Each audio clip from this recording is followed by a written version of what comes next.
Vamos começar Vamos. então. Vamos falar hoje de extroversão. A gente estamos agora falando do terceiro traço de personalidade e vamos fazer da mesma forma. Surgiu alguma questão, surgiu alguma dúvida, podem me interromper, podem perguntar. Esse é um traço. É muito legal falar de extroversão, é muito interessante, mas a gente tem que ter um cuidado, porque justamente por ele ser um traço, DDS, boa noite, justamente por ele ser um traço aparentemente muito simples de ser percebido, ele é um traço que engana. A gente acha que a gente entende o que é a extroversão muito na intuição, na convivência, mas nem sempre isso é o que acontece, tá certo? Então, a extroversão naturalmente é algo que se manifesta pra gente de uma forma muito clara. É como se ela gritasse pra nós quando a gente tá conhecendo, quando a gente tá convivendo com as pessoas, né? Então, a gente pode observar a pessoa de longe, você nem precisa saber muita coisa sobre ela, você não precisa conversar muito sobre ela. Só de observar uma pessoa, você já vai conseguir inferir um pouco sobre o grau de extroversão dela. Porque é uma coisa muito natural, é uma manifestação muito espontânea. E justamente por isso, né, por ele ser um aspecto da personalidade tão claro, ele vaza tanto de nós, ele está presente em praticamente todos os modelos de teoria da personalidade que a gente for perceber, que a gente for estudar. Né? Ainda que tenha uma diferençazinha entre eles, se você for pegar, por exemplo, na psicologia analítica, o Jung ele já fala que nós temos um lado extrovertido e um lado introvertido. Para ele, todo mundo tem esses dois lados, só que esses lados se manifestam em momentos diferentes. E nós temos aquele modelo de três fatores de personalidade do Hans Eysenck, a gente tem aquele modelo de 16 personalidades do Raymond Cattell, o modelo do Myers-Briggs, todos esses aí têm um conceito, têm uma teoria de como que a gente diferencia, né, e como que a gente conceitua a presença da extroversão e da introversão na nossa personalidade. Mas vamos tirar né, os mistérios logo, né, tirar as confusões logo da cabeça e vamos falar o mais claro, o mais básico, que é entender o seguinte: uma pessoa extrovertida, ao contrário do que parece à primeira vista, ao contrário do que a gente tende a concluir, uma pessoa extrovertida não é necessariamente uma pessoa desinibida. E uma pessoa introvertida não é necessariamente uma pessoa tímida. Isso a gente já citou aqui algumas vezes. Isso aí é importante a gente saber. Embora exista uma relação entre essas características, elas não são a mesma coisa. Então, para a gente esclarecer essa diferença, vamos colocar isso de uma forma bem simples e bem clara. E se não ficar totalmente claro para vocês, vocês me dizem. Olha só, o que marca a extroversão de uma pessoa, o que faz alguém ser extrovertido, é que essa pessoa ela gosta, ela se sente energizada, ela se sente motivada e ela precisa da interação social para que ela se sinta bem, para que ela se sinta plena, para que ela se sinta equilibrada. A pessoa extrovertida ela sente falta do contato com outras pessoas. Ela sente falta de ambientes animados, iluminados, com música, certo? Ela gosta disso, ela precisa disso. E os introvertidos não, eles precisam menos disso. Os introvertidos, eles tendem a se realizar, eles tendem a organizar a sua vida e o seu meio social em torno de atividades mais bucólicas, mais quietas, com menos pessoas, com menos barulho, com menos estímulo. O introvertido, ele tende a selecionar menos pessoas para estar perto dele. Isso faz naturalmente com que ele tenda ao quê? A se aprofundar um pouco mais nessas relações. Geralmente a pessoa extrovertida é aquela pessoa que você conhece como, cara, essa pessoa é muito animada, a qualquer hora que você chama ela pra sair, ela anima. E como ela anima de sair toda hora, como ela quer ter o contato com as pessoas toda hora, ela vai ter uma tendência a conhecer mais pessoas, a andar com mais ciclos sociais diferentes. E isso motiva, isso energiza essa pessoa, certo? Então a grande diferença entre introversão e extroversão é isso. O introvertido, ele fica cansado, ele fica mais desgastado com o convívio social, e o extrovertido ao contrário, ele fica mais animado e mais energizado pelo estímulo social, certo? Vamos começar por aí. Então, vamos lá. Vamos pensar daquela forma que a gente estava tentando raciocinar até o momento, né? Como que se a nossa personalidade, se os nossos traços de personalidade, eles funcionam como filtros através dos quais a gente percebe a realidade. Então, pensando nesse conceito de filtro, o extrovertido, o filtro que passa para o extrovertido é de que os ambientes sociais são ótimas oportunidades para que ele possa se comunicar, para que ele possa interagir, para que ele possa conhecer pessoas novas, para que ele possa se abastecer com novas informações. Existe uma relação entre a abertura à experiência e a extroversão naquele sentido da plasticidade. Se você gosta de novidade e se você é extrovertido, se você é sociável, você vai tender a se expor a novas experiências, você vai tender a um princípio de mudança maior, de transformação maior na sua personalidade. E os dois subtraços que existem, né, dentro do polo alto da extroversão são gregariedade e assertividade. A gregariedade é muito intuitiva, né? Uma pessoa gregária é uma pessoa que gosta de apaziguar, que gosta, não necessariamente apaziguar, ela gosta de aproximar. O gregário gosta que as pessoas estejam unidas, estejam próximas dela, compondo um ambiente com muitas pessoas, compondo turmas. Aquela pessoa que liga para um, que liga para outro, aquela pessoa que quando ela tem um grupo de amigos e percebe que esse grupo de amigos está um pouco afastado, um pouco distante, a pessoa extrovertida é que vai ter mais probabilidade de chamar um que tá morando num lugar, o outro que está um pouco sumido, de ir na casa do outro e juntar esse pessoal. Então ela é uma pessoa agregadora, do ponto de vista social, certo? E a assertividade vem de onde? Uma pessoa extrovertida, ela é uma pessoa que ela é mais para fora, a comunicação dela se dá mais exteriormente. Então ela tende a ser uma pessoa que ela se comunica de uma forma mais direta, mais clara, mais objetiva. Não que ele não possa ser confuso também, pode ser que sim. Mas de uma forma geral, a pessoa extrovertida, ela pode ter um tom de voz mais alto, mais eloquente, ela fala com mais, ela transmite mais propriedade no que ela fala. Ainda, obviamente, que ela fala um monte de besteira, mas ela consegue te convencer um pouco mais. Então ela soa sendo mais assertiva na comunicação. Esses são os dois subtraços da extroversão. Outra coisa que é muito importante a gente saber sobre os extrovertidos, que isso aí não é uma falsa impressão, isso é muito verdadeiro. Os extrovertidos, eles costumam sorrir mais, eles gostam de conversar mais, eles gostam de contar piada. As perguntas que são mais fortes nos testes de personalidade que tem o Big Five como base são: você gosta de sorrir, você costuma contar piada, e se você também não for tímido, né, que é possível que você seja extrovertido e tímido, se você não for tímido, você vai gostar de ser o centro das atenções, você vai gostar de ser aquele cara que está no centro da rodinha de conversa, que todo mundo está olhando para você, você está contando um caso, você está rindo, você está contando piada. Então você é visto como uma pessoa muito expansiva, sendo um extrovertido, certo? E o introvertido é o outro princípio. O introvertido, ele não vai querer estar no centro, ele não vai ter necessidade de ser a pessoa da qual todo mundo está falando, da qual todo mundo está observando. O extrovertido, ele principalmente ele vai querer se situar, ele vai querer primeiro explorar o ambiente mentalmente antes de se expor a ele fisicamente ou socialmente. O extrovertido, enquanto mais extrovertido ele for, mais ele vai tender a ser aquela pessoa que não vai estar ali no meio da rodinha. Às vezes ele entra num ambiente muito cheio, ele fica ali perto da porta, dá uma olhada, ele sente a temperatura da água antes de interagir, antes de permitir um contato social. Beleza? Então esses são os marcadores básicos da extroversão e da introversão. E o motivo disso, não é? É porque aí que vem o senso comum que engana a gente. O que parece nesse primeiro momento quando a gente fala assim? Pô, parece então, se o extrovertido gosta mais de interação social, deve ser porque ele é mais sensível à interação social. Isso deve mexer mais com ele. Isso deve dar uma reação mais. A sociabilidade deve trazer uma reação de satisfação maior para o extrovertido. E isso é uma falsa impressão. É o contrário que acontece na verdade. Olha só que interessante. As situações sociais, elas são cansativas, elas são extenuantes para o introvertido, porque é o introvertido que tem o sistema dopaminérgico mais sensível. O sistema de recompensa do cérebro do introvertido, ele se ativa mais facilmente. Por isso os introvertidos precisam de menos estímulos externos do que os extrovertidos, para que se produza no cérebro deles uma quantidade de dopamina necessária para que eles se sintam satisfeitos, para que eles se sintam saciados.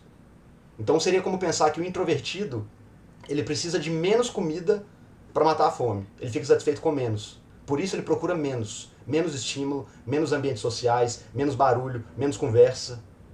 É isso que acontece. Então, vamos pegar, por exemplo, um exemplo prático aqui. Pega um introvertido e um extrovertido. Imagina que eles são irmãos, tá? Um é bastante introvertido, o outro é bastante extrovertido. E eles recebem uma notícia boa. Eles recebem uma notícia que vai ser excelente para a vida dos dois. O extrovertido, o que ele vai fazer? Ele vai pular, ele vai rir, ele vai gritar, ele vai querer contar para todo mundo, ele vai extroverter, né? Ele vai explodir de alegria. Todo mundo que está perto vai ver ele manifestando aquela alegria. Vai ser uma coisa muito fácil de perceber. E o introvertido, ele vai reagir de uma forma mais contida. O introvertido ele vai receber a notícia, ele vai processar a notícia, ele pode até sorrir, pode até se emocionar, ele pode sentir uma intensidade emocional tão grande, mas a manifestação, a exteriorização dessas reações vai ser mais contida. Isso causa a impressão para as pessoas que às vezes ele ficou menos feliz. Mas não é que ele ficou menos feliz. A manifestação externa é menor. Mas não quer dizer que ele não esteja internamente tão feliz e tão movido e com os sinais fisiológicos tão alterados quanto o extrovertido. Certo? É o mesmo princípio que acontece, por exemplo, com o nosso paladar. Vamos dar um exemplo aí com pessoas que gostam de comer doce. Gostam pra caramba. O que acontece? As pessoas que gostam de comer doce, não é porque as papilas gustativas dela, não é porque as células que captam o sabor na língua dessa pessoa, elas são mais sensíveis ao doce. E por isso o doce dá mais prazer para elas e elas vão lá e comem mais doce. Não é assim que acontece, é ao contrário. As pessoas que gostam muito de um tipo de comida, elas têm menos sensibilidade a esse sabor. Por isso elas precisam comer mais daquele tipo de comida para que elas se sintam satisfeitas e pensem, deu, chegou. Então, a pessoa que precisa comer muito doce é aquela pessoa que custa sentir doce. Então ela tem que encher de chocolate, com chantilly, com brigadeiro, com Nutella, para o cérebro dela entender, tá bom, chegou. Agora a pessoa que come pouco doce, aquela pessoa que curte um chocolatezinho meio amargo e tá bom, ela é muito mais sensível ao doce. Então uma quantidade muito menor de açúcar é suficiente para que o organismo dela entenda que ela teve o tanto de doce que ela precisa. É isso que acontece. Então, essa hipótese que a gente está trabalhando aqui, de que o córtex cerebral do introvertido precisa de menos estímulo para ser ativado, ela foi aceita depois de vários testes, várias pesquisas.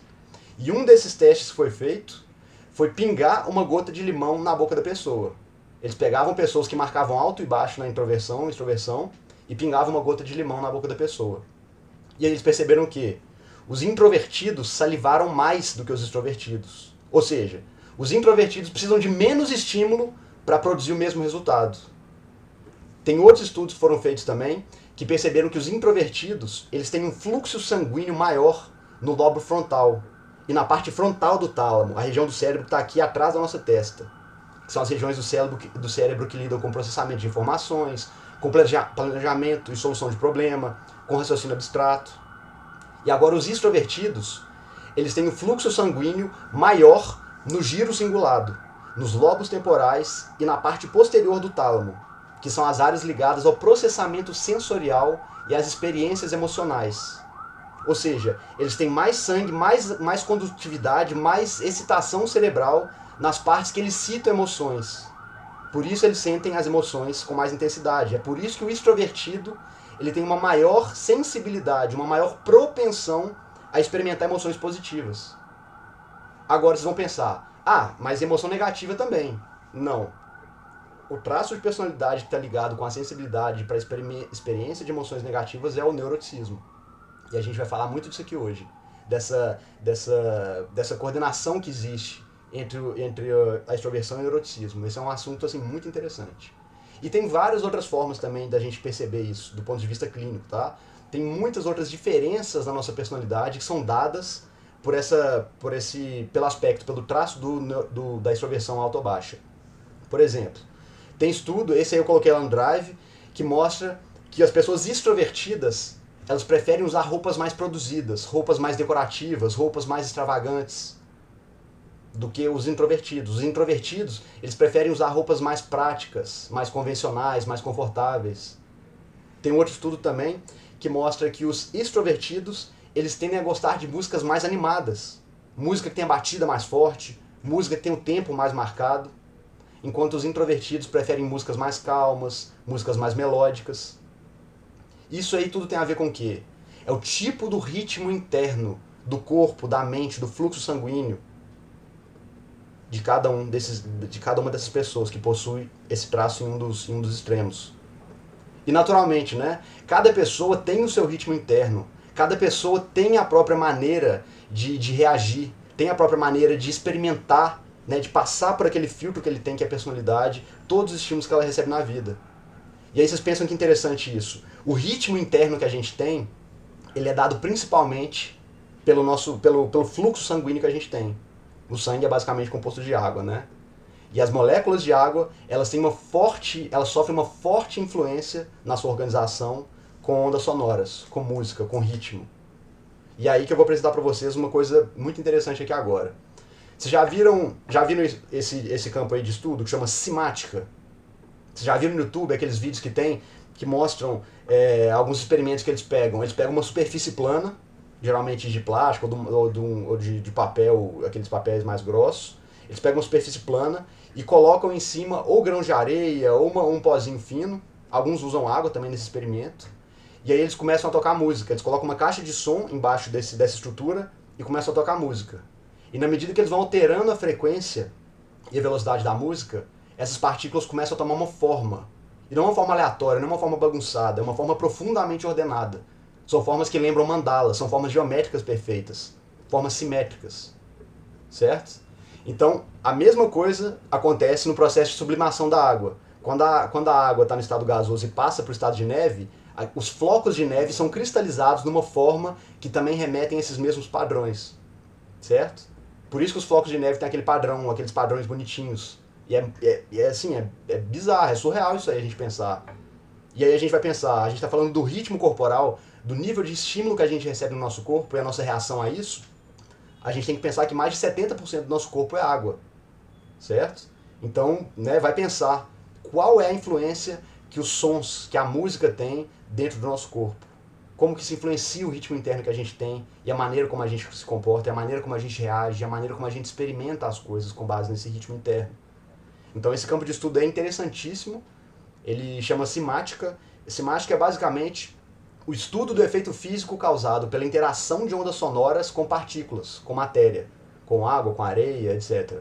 E eu coloquei alguns vídeos em relação a isso, que mostram como esse processo funciona, que mostram exemplos desse experimento sendo feito.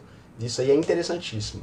Então, de forma geral, ficou claro? Essas aí são as diferenças básicas entre introversão e extroversão. De uma forma bem geral, é isso que acontece. Mas, é claro, a gente está aqui para ir um pouco mais fundo, né? Para entender um pouco melhor. Então, vamos ir um pouco além desses conceitos básicos aí. Quando a gente vai estudar os traços de extroversão e do neuroticismo, aqui no grupo, a gente vai seguir a abordagem da neurociência para a personalidade. Ela é uma entre várias abordagens possíveis. Mas essa é uma boa maneira da gente começar a amarrar esses estudos que a gente está fazendo de personalidade, porque quando a gente faz isso, a gente quer chegar aonde as pesquisas mais atuais estão sobre esse tema, sobre o tema da personalidade, sobre o tema das influências que os estímulos têm sobre nós e a maneira como a gente responde a eles. E tem se feito muito estudo técnico, estudo clínico, estudo controlado em relação a isso ultimamente. Então, é muito importante que se a gente vai estudar sobre a personalidade, vamos primeiro pegar como as coisas estão hoje, vamos ver o que está se descobrindo de mais recente, e a partir daí a gente começa a escolher, a gente começa a segmentar e ver para que lado que a gente quer ir e para que abordagem a gente vai querer estudar. Então, não caem, tá? Um conselho, não caem nessa armadilha de ficar estudando os campos de psicologia com base numa literatura que podia fazer muito sentido na época que ela foi criada, mas que hoje em dia a gente já sabe que está obsoleta, que está ultrapassada. Né, sem saber antes as coisas que foram descobertas sobre o assunto. Não é para desqualificar o que foi dito, certo? Porque, como eu disse, na medida que a gente estudou isso quando a gente falou de mudança de paradigma, enquanto os paradigmas novos vão sendo descobertos, não é que o antigo está totalmente inválido e superado, não. Mas se você quer entender um campo do conhecimento, você tem que saber em que pé que ele está agora, depois você vai entender o que a teoria da época permitiu descobrir, permitiu entender, para você poder fazer essa linha do tempo, para você não se perder no processo. Porque tem coisa que a gente fica estudando que já se sabe que não funciona da mesma forma, e às vezes o método que foi usado para se descobrir naquela época é o mesmo método que a gente tem hoje, só que a gente já sabe, pelo mesmo método isso foi desprovado, então aí realmente não tem como. Então nós vamos usar o modelo da neurociência para estudar principalmente a extroversão e o neuroticismo. Então nós vamos falar muito aqui sobre emoção, sobre motivação, e eu espero que isso aí faça muito sentido para vocês, beleza? Então vamos para uma parte agora aqui um pouco mais técnica. Qualquer dúvida, vocês vão me perguntando, vocês vão me parando, beleza? Deixa eu até dar uma conferida aqui no chat. Tranquilo. Se for aparecendo aí alguma questão, vocês vão me chamando, pessoal. Então vamos lá. O nosso sistema de motivação e de recompensas, ele é mediado por hormônios e por neurotransmissores, certo? E eles servem para orientar os nossos sentidos e as nossas ações, quando a gente está seguindo em direção a um objetivo, que foi pré-definido pelo nosso cérebro. Então, nosso sistema de motivação, primeiro ele estabelece uma estrutura de referência e é a partir dessa estrutura de referência que os nossos objetivos são definidos. É claro, baseado também nos nossos valores, nas nossas necessidades. Mas o nosso sistema cerebral de motivação, ele não é absurdamente sofisticado comparado com o dos animais. e ele sempre opera igual ao dos animais, com um objetivo em mente. Nós podemos pensar, por exemplo, sobre o nosso sistema de motivação como se ele fosse uma micropersonalidade, um pequeno pedaço de nós que ela é modulada por um transmissor, por um neurotransmissor, que é a dopamina, e por um hormônio, que é o cortisol. E por outro lado, as nossas emoções têm qual papel nesse esquema? As nossas emoções elas vão monitorando e reagindo de acordo com o nosso progresso em direção a esse objetivo. As nossas emoções nos informam se a gente está conseguindo se aproximar daquele objetivo que a gente definiu. Elas vão dando sinais de acerto ou de erro, com base na informação que a gente tem. É claro que isso pode ser, a gente pode se enganar em relação a isso, mas é assim que o nosso sistema é organizado, né, programado. Então, vamos pegar aqui, vamos começar estudando algumas motivações básicas. E aí, fazendo, né, a ponte com a literatura mais antiga, essas motivações humanas básicas, elas são as qualidades que o Freud relacionou ao id. E é interessante a gente pensar assim, porque o conceito de id do Freud, ele está relacionado ao nosso lado mais primitivo, ao nosso lado mais animal. E de fato, esses mecanismos de percepção e de ação, motivados pelas emoções, eles são compartilhados por nós e por outros animais, principalmente pelos mamíferos, tá? Mas também por outros animais que estão muito mais abaixo da gente na cadeia evolutiva. E foi isso que a gente viu, né, quando a gente estudou sobre psicologia evolutiva, estudando hipotálamo. Então vamos ver aqui algumas emoções básicas do ser humano. Então a gente tem aí, fácil, né? Fome, sede, dor. É importante falar sobre a dor, tá? As emoções da dor que são análogas a ela, são basicamente as sensações e experiências que a gente tem que são análogas à dor, são o luto, o desapontamento, a frustração. E essas emoções, elas são emoções que causam reações físicas. Elas têm efeitos fisiológicos, como o choro, como a depressão do nosso sistema nervoso, a gente, né, abaixa os nossos sentidos ficam um pouco mais sensíveis, a gente fica um pouquinho mais letárgico. E a gente sabe, por exemplo, hoje em dia, né, estudando farmacologia, que os opioides eles têm um papel muito forte para suprimir esse tipo de sentimento. Os sentimentos associados à dor. A dor, a tristeza, o luto. E é por isso que as pessoas que sofrem grandes traumas na infância, que têm situações muito impactantes, principalmente na infância e na adolescência, elas têm uma propensão maior a viciar em opioides. Opioides é tramadol, morfina, metadona, hidromorfona, oxicodona, fentanil, tá? Então, o nosso sistema de recompensas de motivação, ele está ligado tanto à extroversão quanto ao neuroticismo. A gente tem que entender essa parte. O neuroticismo, ele é a parte da nossa personalidade que nos informa a respeito dos sinais positivos, dos sinais de sucesso que a gente tem ao perseguir um objetivo. E o neuroticismo, ele é a parte, ele é o pilar, ele é o sistema da nossa personalidade que nos informa em relação aos problemas, aos defeitos, aos erros, aos obstáculos que a gente experimenta quando a gente está caminhando em direção ao objetivo. Beleza? Vamos continuar então.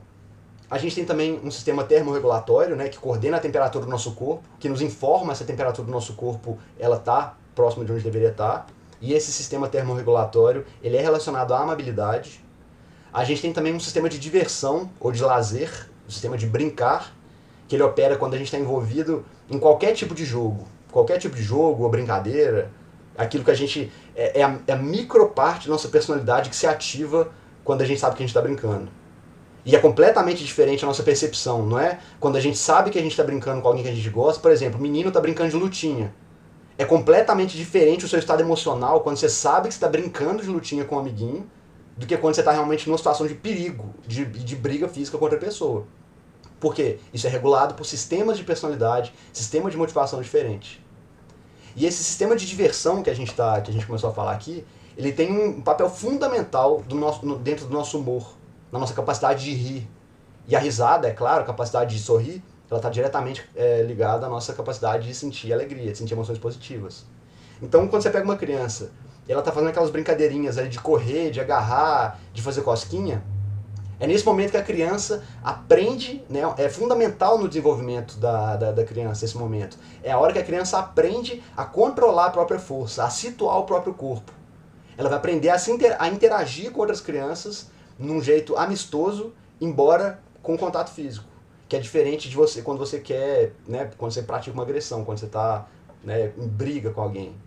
Então, fisicamente, pode parecer muito próximo, mas emocionalmente é um processo completamente diferente. Então, a gente pode observar, por exemplo, que o bebê muito novinho, o bebê antes de 1 ano, ele não consegue muito bem regular a força do movimento que ele faz. Ele não tem muito controle sobre o próprio corpo.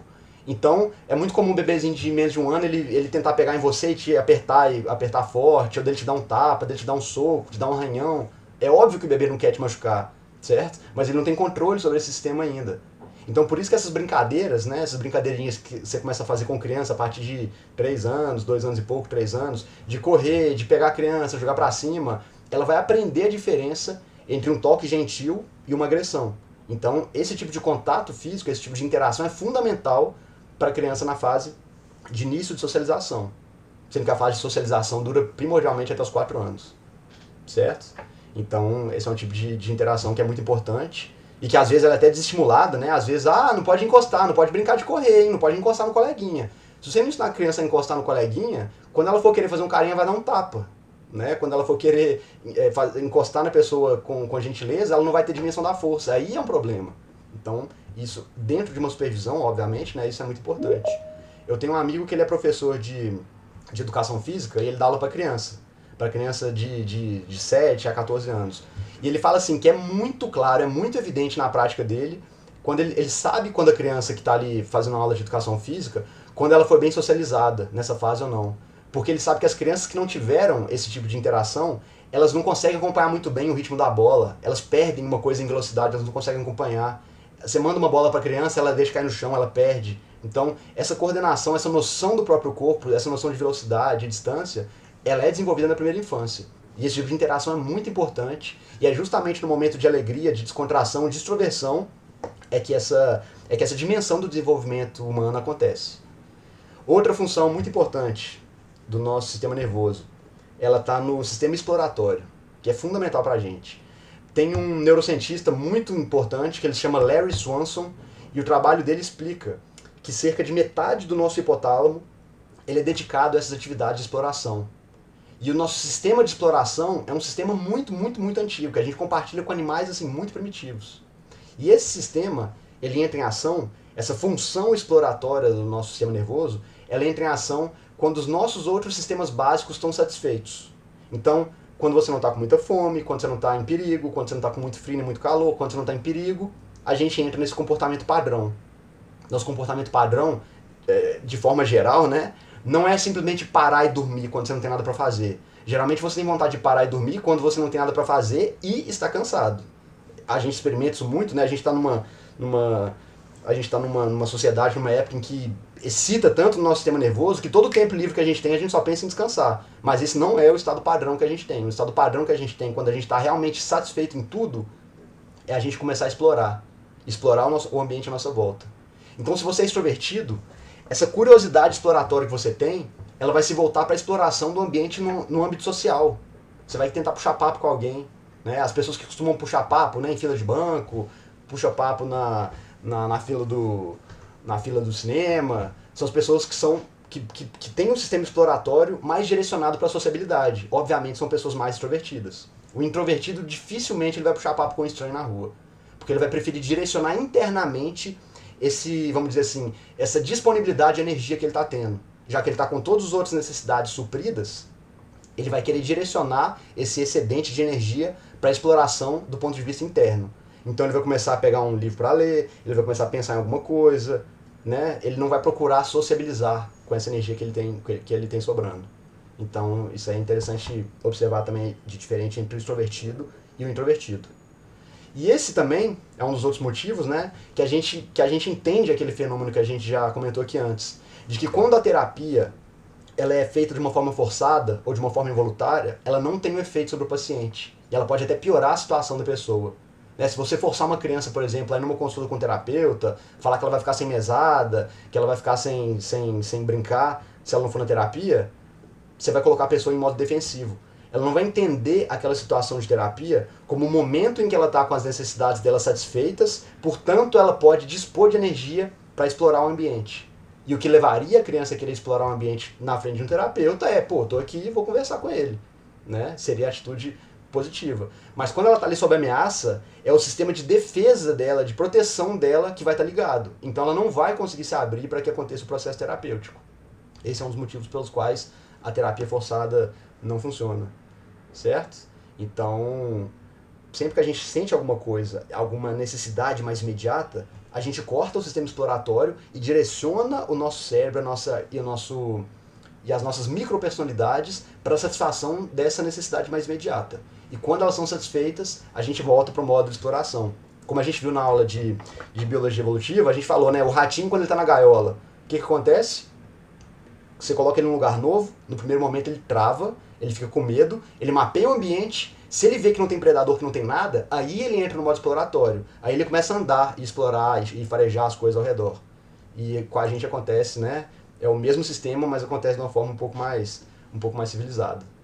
Então, é exatamente isso que a gente tem que lembrar. Da mesma forma que para os ratos, né? Para a gente também, o medo, a ansiedade, a tristeza, a depressão, elas se apresentam para a gente de uma forma automática. A gente não precisa ser condicionado a sentir medo.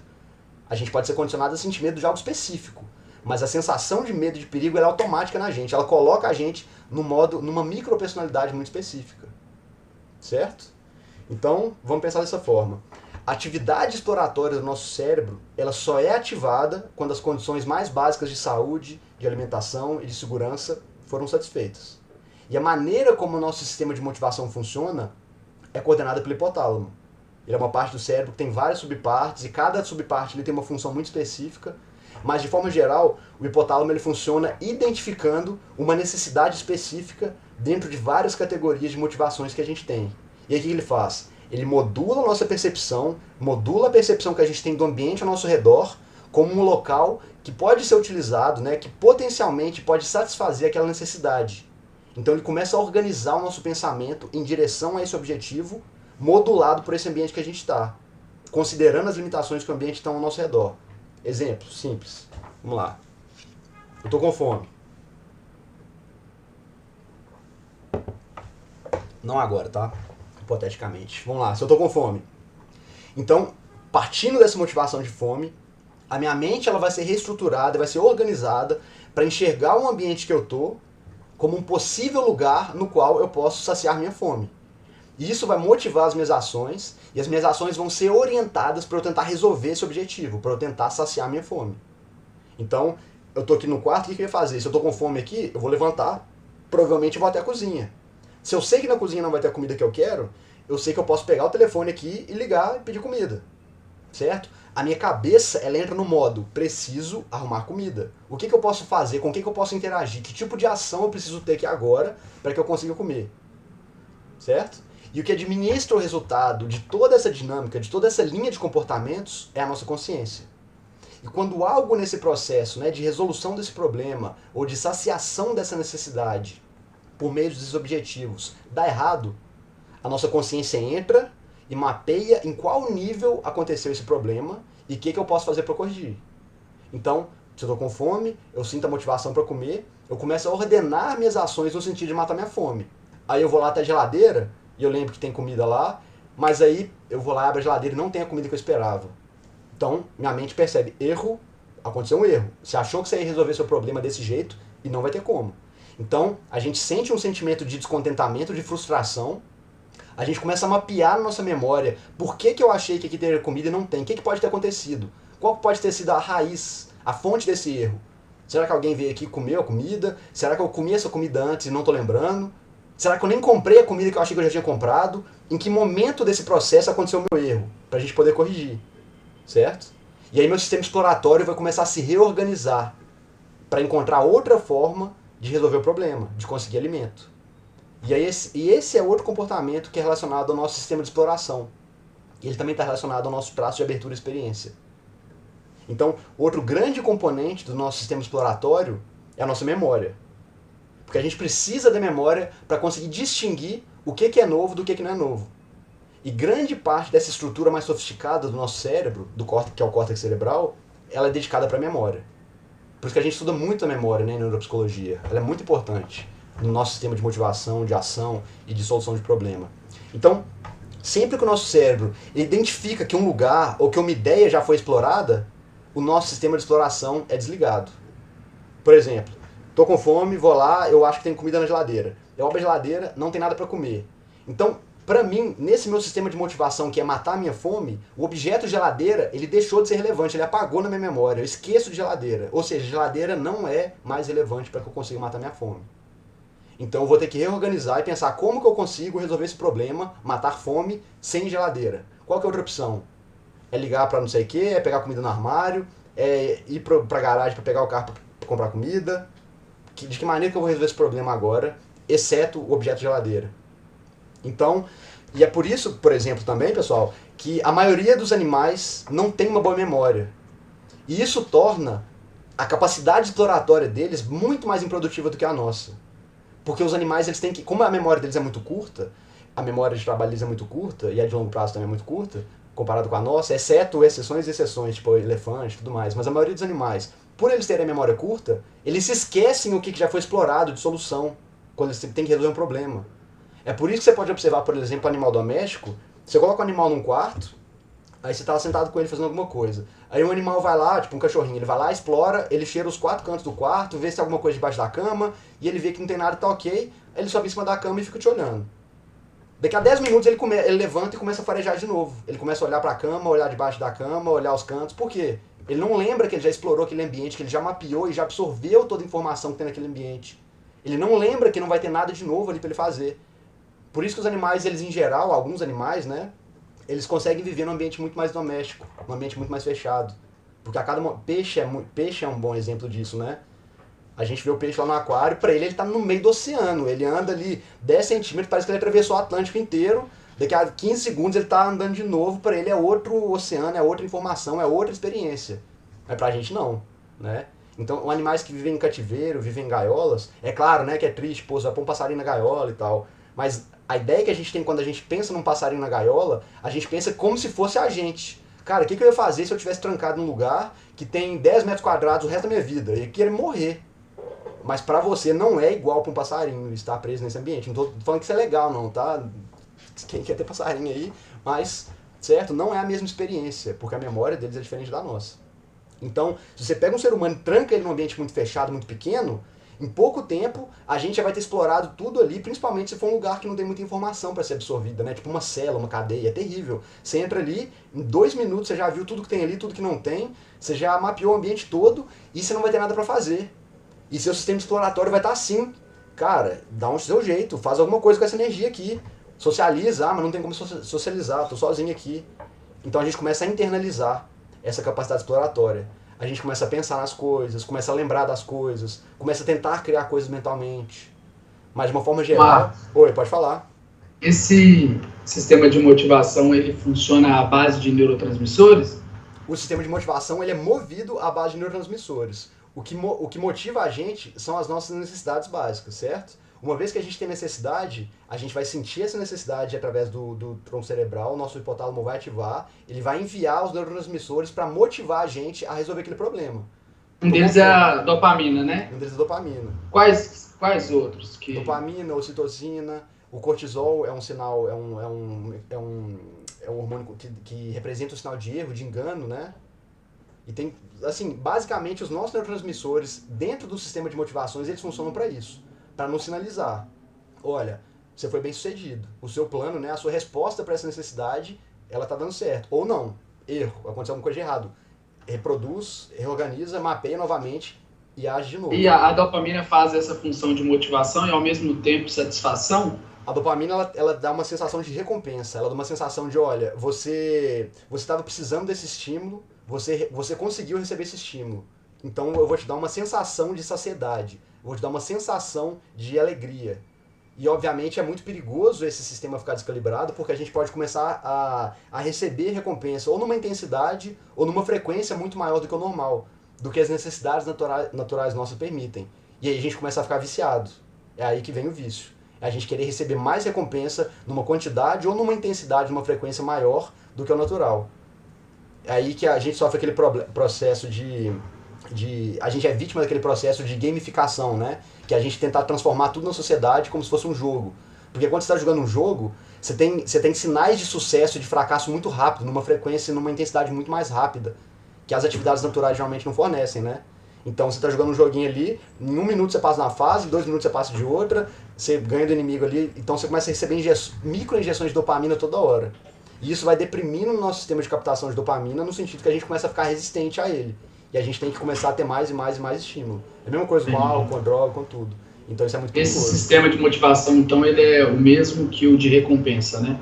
As Exato. pessoas só usam dependendo do contexto em que elas vão aplicar o termo. Isso. A nossa motivação, ela vem como um dado natural, né? Ela vem como uma necessidade que a gente tem. O que nos motiva é aquilo que nós precisamos. E é claro que a gente pode acrescentar novas dimensões, novas camadas às motivações que a gente tem. Então, assim, ninguém precisa se tornar um grande psicólogo, biologicamente falando, ninguém precisa se tornar um grande psicólogo para se sentir satisfeito. Mas isso pode se tornar uma motivação, pode ser uma motivação colocada por informações que a gente recebeu. A gente constrói esse sistema, a gente cria ali um plano de ação, só que esse é um objetivo de longo prazo. Então os sinais de recompensa, né, os sinais de que você está no caminho certo, eles acontecem assim muito esporadicamente. De vez em quando você vai ter um sinal de que, putz, eu estou no caminho certo, estou fazendo uma coisa boa, de repente eu falei alguma coisa certa na sala, o professor elogiou, fui bem pra caramba numa prova. São pequenos sinais de que eu talvez esteja no caminho certo para me tornar um bom psicólogo. Agora, quando você faz isso de uma forma, né, artificial, automatizada, como em rede social, videogame, a gente fica insano, porque a gente fica desesperado por sinais de recompensa toda hora. E, não acontece, né? Quando você está estudando, lendo um livro de 500 páginas, você não vai ter recompensa nenhuma na hora. E isso vai fazendo com que a gente vá perdendo aos poucos o interesse pelos outros tipos de relações e atividades que nos proporcionam um pouquinho dessa motivação e dessa recompensa, né? Porque a gente vai substituindo. Isso. Porque a gente acostuma ter recompensa muito rápido, né? E as coisas na vida real, em geral, não tem recompensa muito rápido. Você começa a desistir delas porque você não tem motivação suficiente. Mas a motivação suficiente é a padrão, é natural. Não é a que você condicionou a receber de 5 em 5 minutos. Essa que tá errada. Mas, obviamente, a gente, né? Eu percebo isso em dependentes químicos, porque na medida em que eles vão progredindo no consumo, no abuso de substâncias, eles vão perdendo o interesse, por exemplo, de estar com os filhos, com a mulher, sim, de terem relações sexuais ou de ter relação social. Ele chega num ponto, às vezes, que ele perde o interesse de tomar banho, ele perde o interesse de até se alimentar, dependendo do grau da desordem neurológica por causa do abuso da química. Nada consegue competir, né, com uma química que é feita para te trazer uma satisfação, um prazer imediato. Não tem como competir com isso. Kathleen levantou a mão, pode falar, por favor.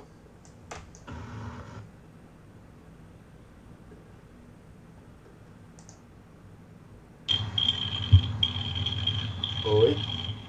Pode falar. Marcos, eu queria saber se isso serve para paixão também, se é a mesma coisa. Olha, a paixão, o que acontece? A paixão, ela é uma descarga emocional, né, momentânea. Ela tem um poder de motivação muito grande. Mas ela não funciona da mesma forma que o vício, porque a intensidade da qual você vai receber os gatilhos de paixão depende de vários motivos, porque a paixão ela acontece de formas muito, muito heterogêneas. Cada tipo de relacionamento ou de encantamento acontece de uma forma diferente. Então, você pode estar apaixonado por uma pessoa que você tem pouco contato e aí você vai ter menos descarga de paixão. Agora, você pode ter vários elementos que vão te aproximar daquela pessoa, que vão fazer com que você pense nela com mais frequência. E às vezes a ideia de pensar naquela pessoa não vai necessariamente te dar uma descarga de dopamina, porque aproximar da pessoa, quer dizer, se você não estiver se aproximando da pessoa de alguma forma, você não vai reagir como se você estivesse tendo sucesso naquele processo. E a paixão, ela independe disso, certo? A paixão não acontece somente quando você está tendo sinais de que você está conquistando a pessoa pela qual você se apaixonou. A paixão, ela vem simplesmente pela memória, pela recordação da pessoa. Então ela elicita outros sentimentos na gente, maiores e mais complexos. Mas sem dúvida, se você gosta de uma pessoa e você tem um princípio de aproximação dela, isso vai liberar dopamina no seu organismo, com certeza absoluta. Você vai ficar feliz com isso. Mas é difícil que isso aconteça, né? Por ser relações humanas, é difícil que isso aconteça com a mesma intensidade, com a mesma frequência do que se você fizer isso com uma forma química, né? De uma forma ou com bebida, ou com jogos, ou algo do tipo. Ah, sim. Eu perguntei porque as pessoas, elas costumam muito comparar, né? Droga, amor, essas coisas.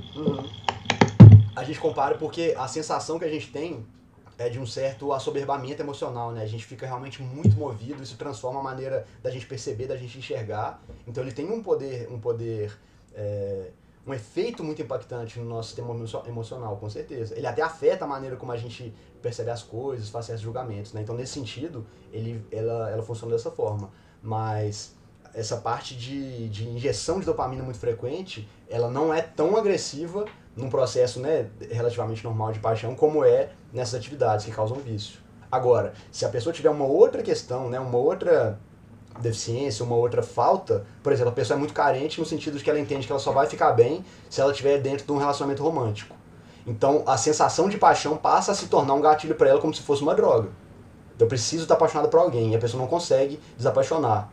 Até que ela consegue um relacionamento com essa pessoa, e a paixão começa a diminuir, ela vai lá e procura outra porque ela tem que estar apaixonada toda hora. Aí já é um comportamento patológico. Mas, de forma geral, tem essa diferença. Ah, sim. Entendi. Beleza. Marcos, Oi? tem uma pergunta no chat do Thiago que se relaciona muito com esse assunto, até que o Daniel trouxe mesmo. Tá. Você pode conferir? Eu não sei se você já até falou um pouco sobre isso. Certo. Como funciona essa recompensa para quem tem dependência em drogas como crack ou cocaína? Interfere de que maneira? Então vamos lá. Tiago, o que acontece? Quando a pessoa está no estado de vício, o que aconteceu com ela? Vou tentar fazer uma ilustraçãozinha aqui meio tosca, mas funciona da seguinte forma. Nós temos no axônio de algumas terminações nervosas alguns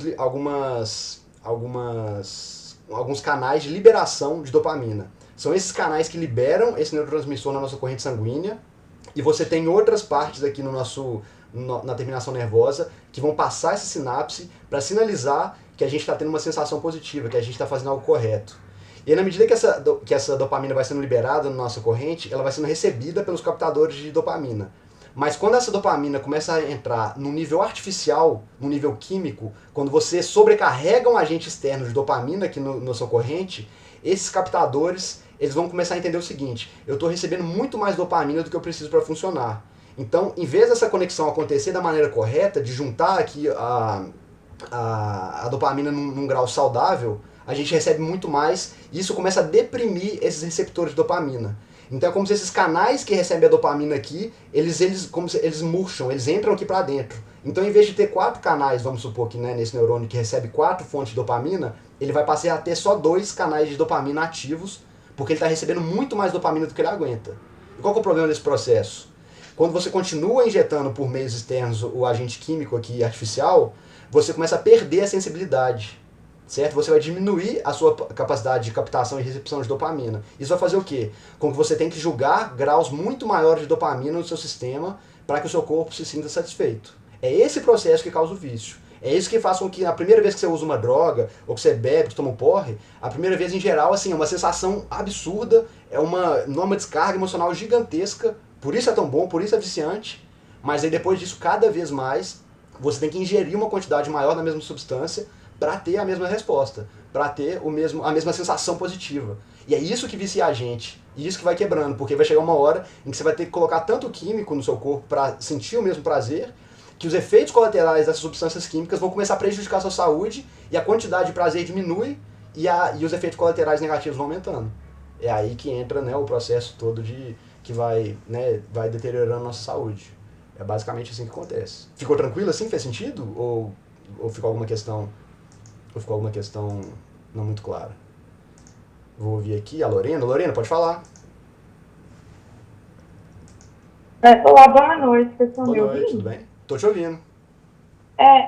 Me veio uma coisa aqui, eu não sei se procede ou não, mas pode-se dizer então que comportamentos patológicos têm um grau grande de recompensa para ele poder continuar acontecendo? Pode.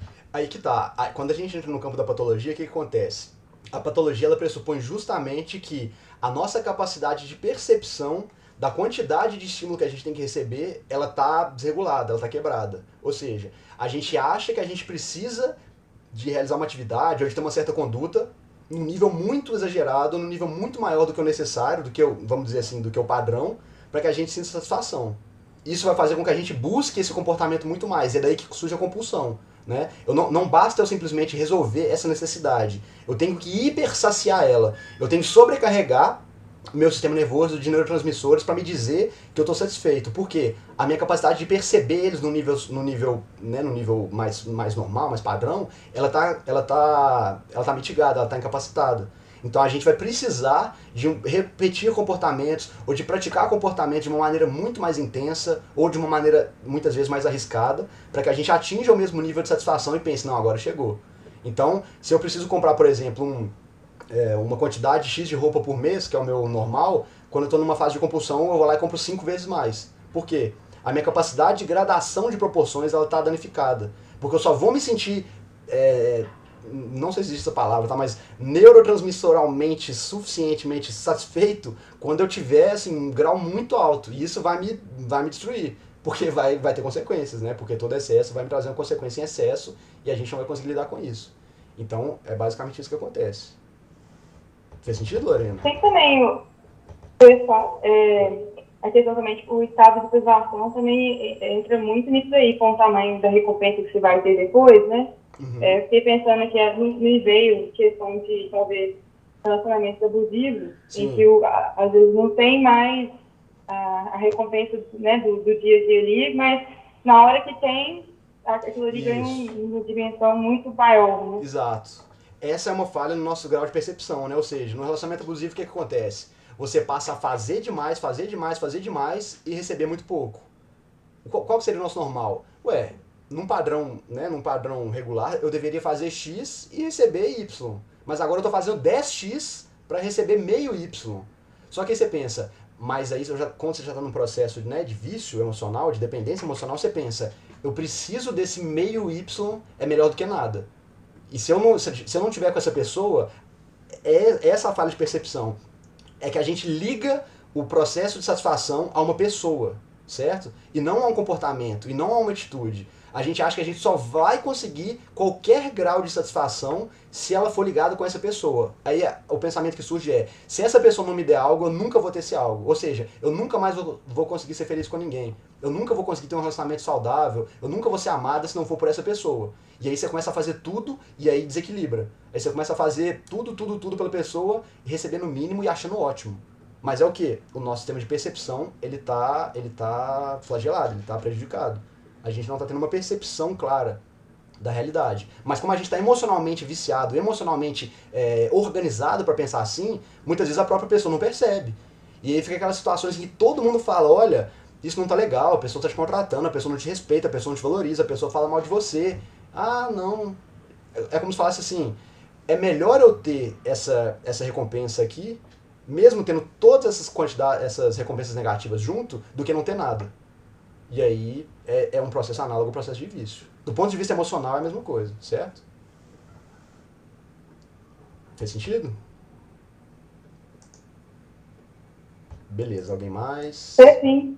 Valeu, beleza. Mais 2 perguntas no chat, Marcos. Tá jóia. Deixa eu chamar aqui o... E eu também queria fazer uma depois, se for oportuno. Beleza, pode falar, Dedesk.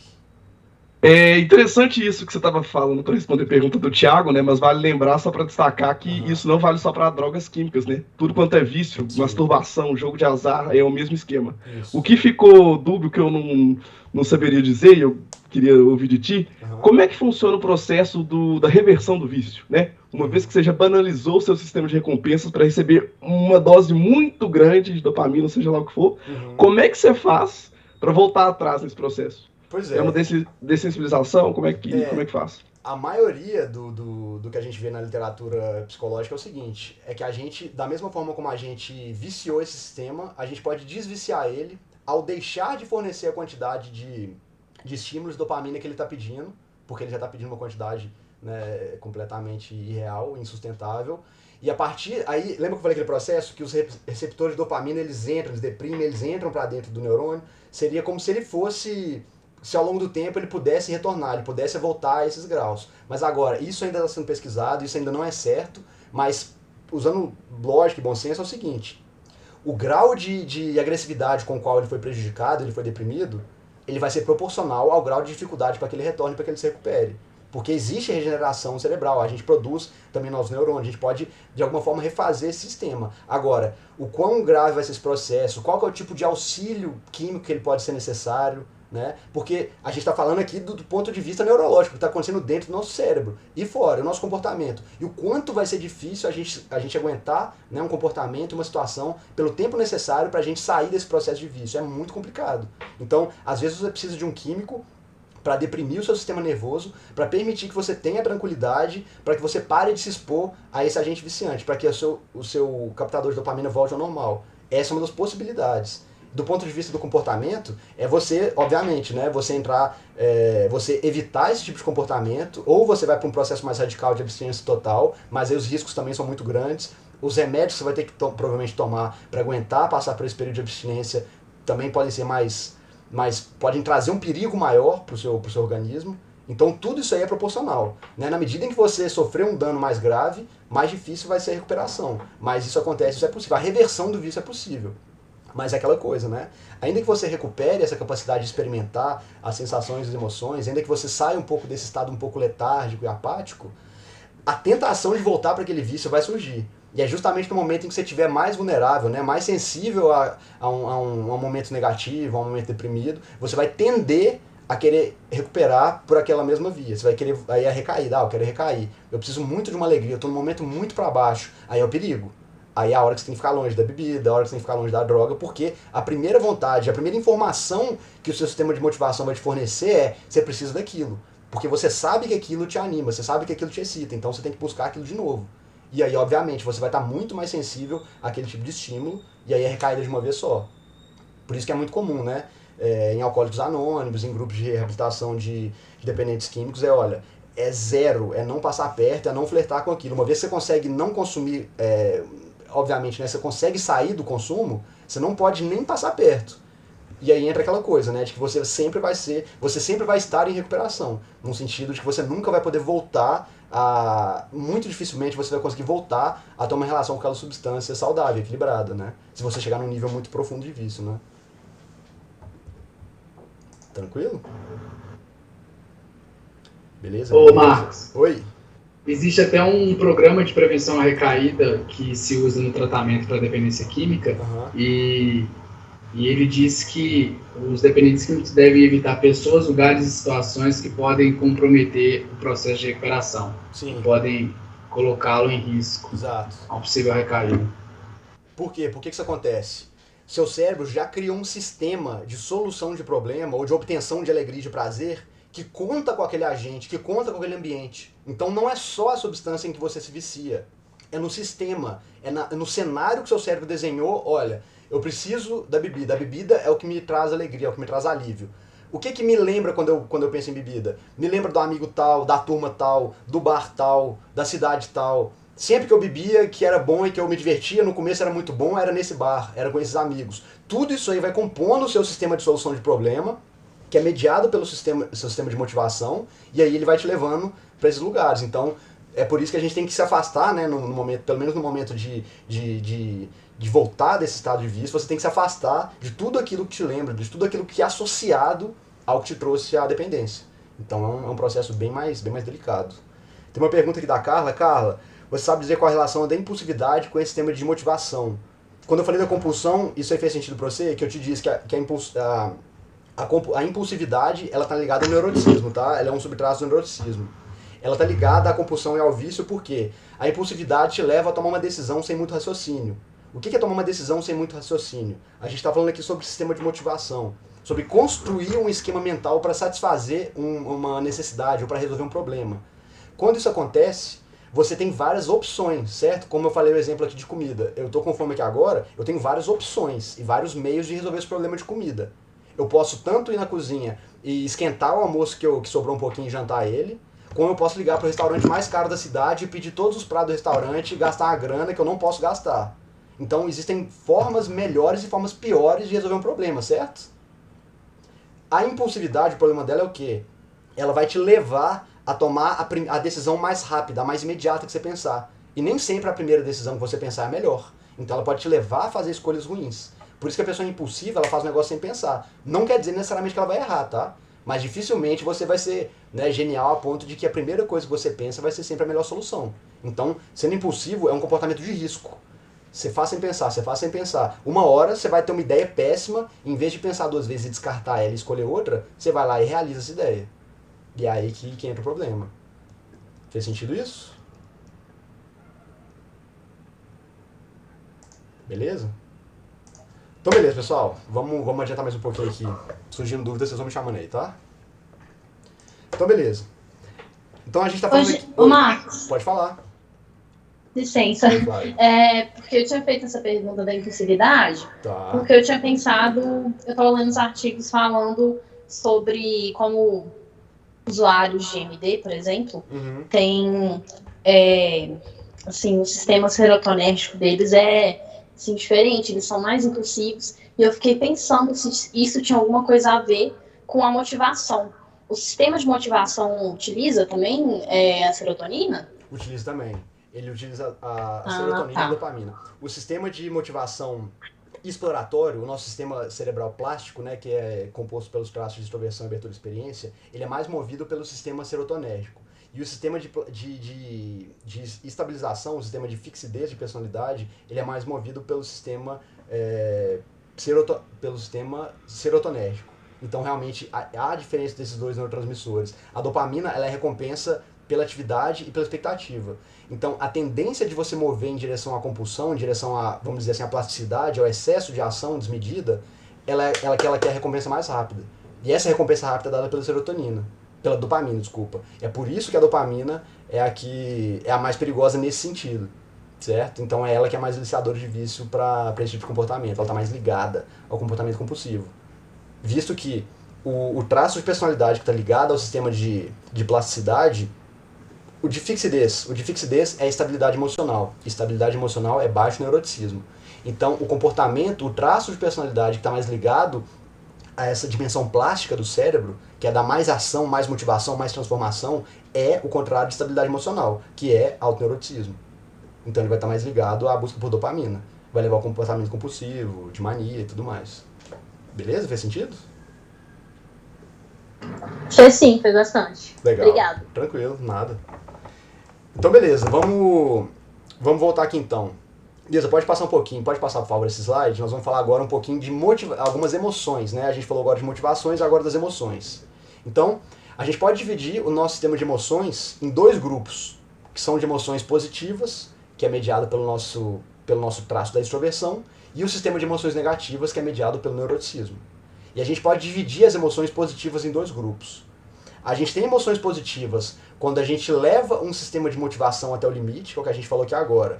Estou com fome, como um sanduíche e eu fico saciado, certo? Se eu realizei esse objetivo, se eu cumpri essa tarefa do meu sistema de motivação, que é comer, eu fico saciado. Como que você descreve a sensação que você sente depois de comer alguma coisa? Você fica satisfeito, você fica, tipo, tranquilo, né? Se você comer uma coisa muito gostosa, pô, que bom, cara, que coisa gostosa que eu comi. Mas você não sai pulando de alegria, você não sai comemorando o que você acabou de comer, não, certo? Então, porque você fica saciado, satisfeito. Essa é, tecnicamente, a emoção de saciedade. Quando você sente simplesmente satisfação, sem ser uma alegria muito grande.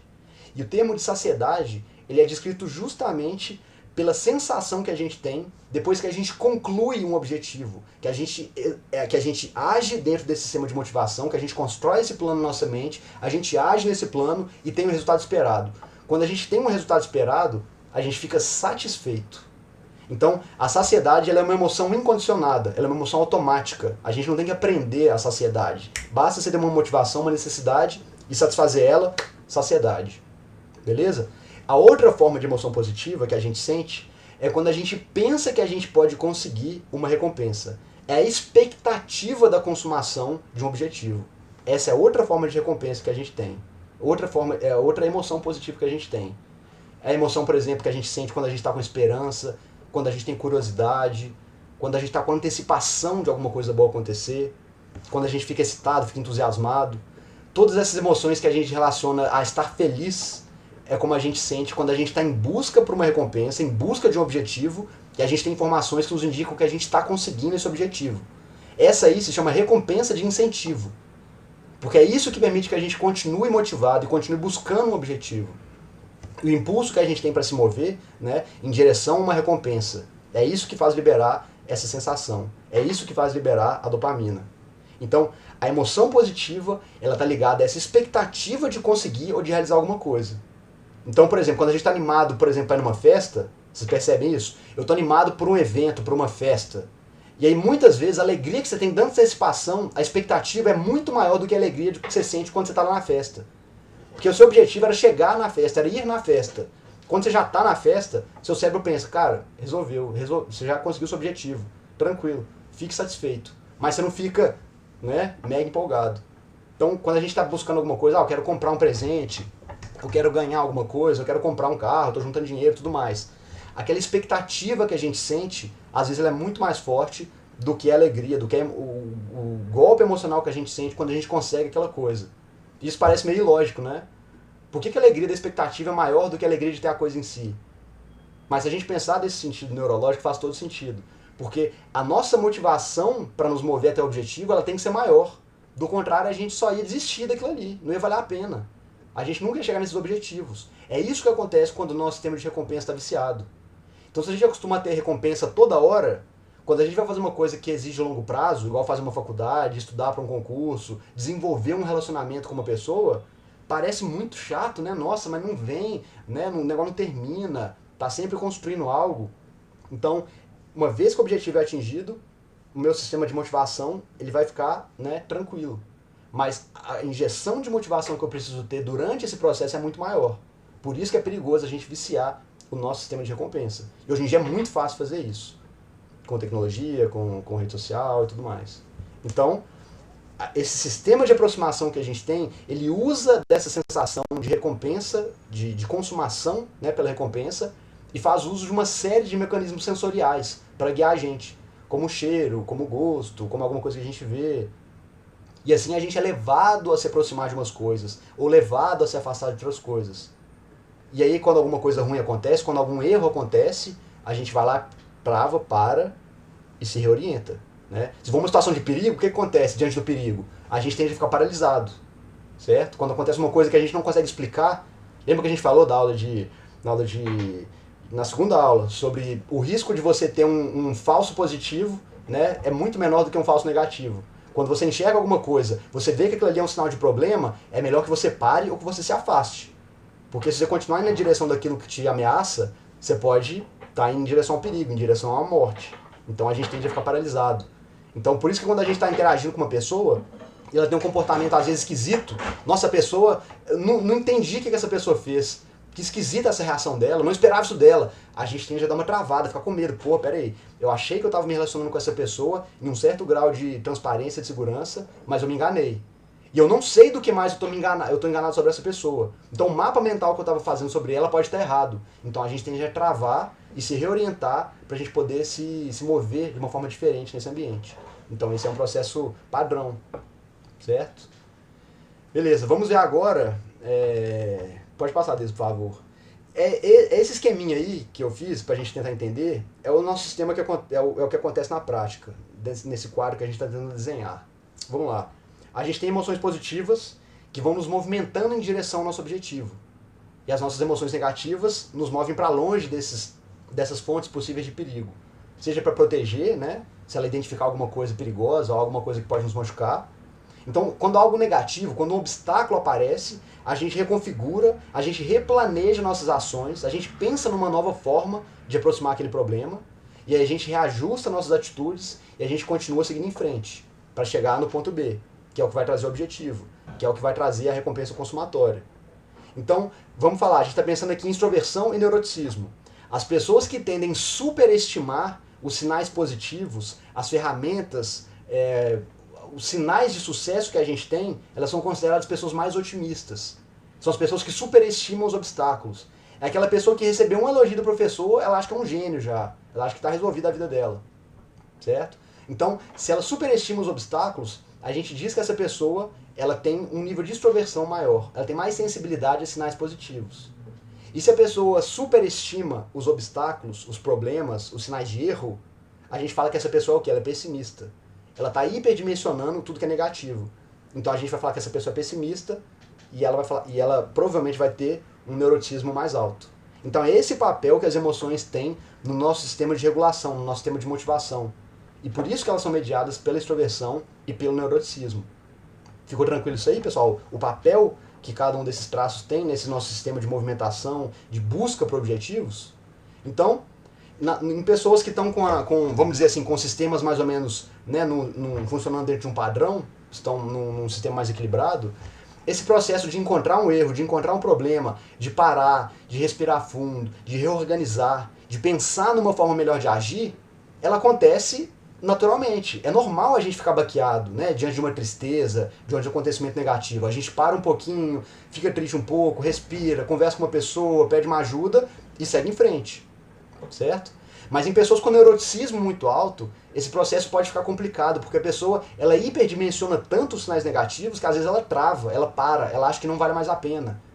Então, num relacionamento afetivo, por exemplo, a pessoa que tem muito neuroticismo, ela pode pensar, né, ela tem, por exemplo, tem uma DR, ela briga com o namorado e pensa, nossa, vai dar tudo errado, esse namoro já foi pro saco, não dá mais certo, ou então, ele não gosta de mim, ou então eu não sei pra nada. E aí ela tende a travar esse processo por um tempo maior do que o necessário, do que seria para você simplesmente reajustar e analisar o problema do tamanho que ele tá, né, e não considerar, e não hiperdimensionar esse problema pensando em tudo. Um dos problemas que a pessoa que tem muito neuroticismo às vezes tem em relação afetiva é que quando alguma coisa muito pequena dá errado, ela acha que tá tudo errado, que tudo tem que ser revisto, sabe aquela coisa de, nossa, a pessoa me deu uma resposta atravessada, eu já acho que eu tenho que discutir, eu tenho que rever toda a relação, eu tenho que pensar se é isso mesmo que eu quero da minha vida. Calma, é uma situação, é um problema, é uma coisa que pode ser resolvida aqui no detalhe. Mas as pessoas tendem a hiperdimensionar isso e colocar tudo em xeque. É por isso que a instabilidade fica maior na relação. E, inclusive, por isso que o neurotismo é o traço que está estatisticamente relacionado à probabilidade e à propensão de divórcio. E a conscienciosidade é o contrário. Certo? Alguém tinha levantado a mão? Tem alguma questão ainda ou não? Deixa eu ver aqui. Não, eu só... tudo bom? Tudo bem, pode falar. Boa noite. Bem livre, joia. Eu só ia falar que talvez a gente tenda a ser pessimista por causa da preservação da espécie mesmo, assim, a parte animal do ser humano, assim, porque a gente tende a ver o pior para se proteger, né, para sobreviver mesmo. Exatamente.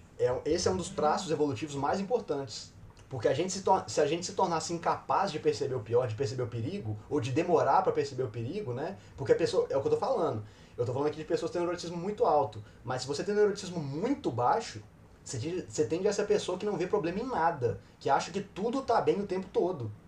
E tudo não tá bem o tempo todo, não tem como tá bem o tempo todo. E se você demora demais para perceber, para agir, para ter alguma atividade, as coisas podem acontecer. Tudo ao seu redor pode destruir enquanto você pensa que tá tudo bem. Então não é bom também. E é aquela coisa que eu sempre falo, não existe traço bom e traço ruim. O ruim é não estar equilibrado, certo? Então o neuroticismo tem um papel fundamental também. Ô, Marcos, eu acho que tem um outro detalhe muito importante, principalmente a gente que está na faculdade, tal, quem quer seguir vida acadêmica, né? Quando a gente fica muito seguro de alguma coisa, a gente tende a errar. Certo. Porque a gente fica confortável naquele lugar, e é igual o povo fala no futebol, eu acho muito legal essa expressão no futebol. Fui jogar de salto. Eu acho bem bacana essa expressão, é bem isso. Porque você deixa de olhar as coisas que você poderia errar, porque você acha que você não vai errar. Você fala assim, não, eu sou muito bom nisso, eu não vou errar.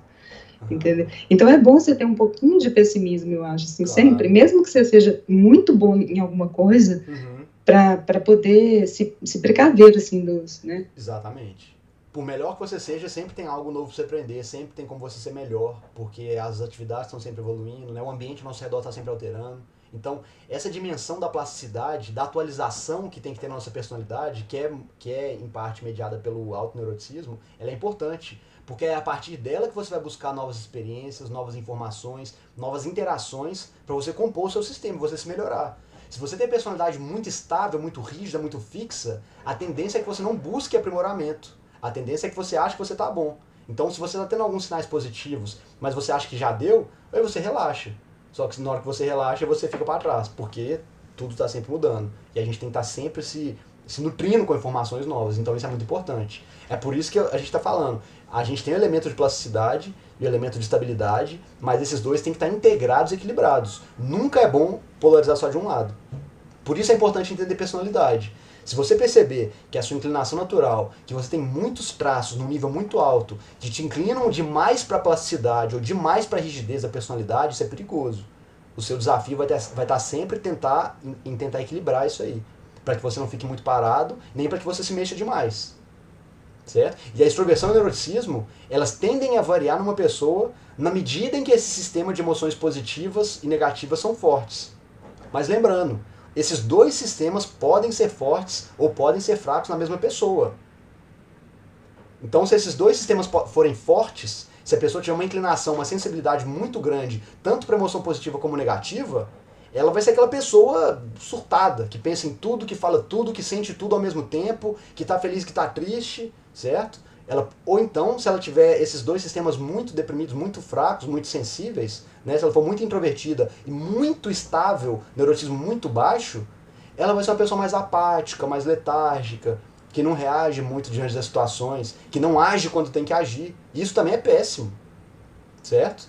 Então, é muito possível a gente ser emocionalmente muito equilibrado, sendo extrovertido ou sendo introvertido. A gente tem que buscar essa integração. Mas a gente tem que entender isso. Os sistemas que regulam as emoções positivas e negativas, eles são separados e são independentes. E eles são ativados conforme a situação em que a pessoa está vivendo e conforme a motivação que ela tem para estar naquele contexto. Então, vamos pegar, por exemplo, um contexto de trabalho, num ambiente de trabalho. Numa empresa, por exemplo, os extrovertidos, eles geralmente vão ser mais proativos, mais entusiasmados, mais cheios de energia.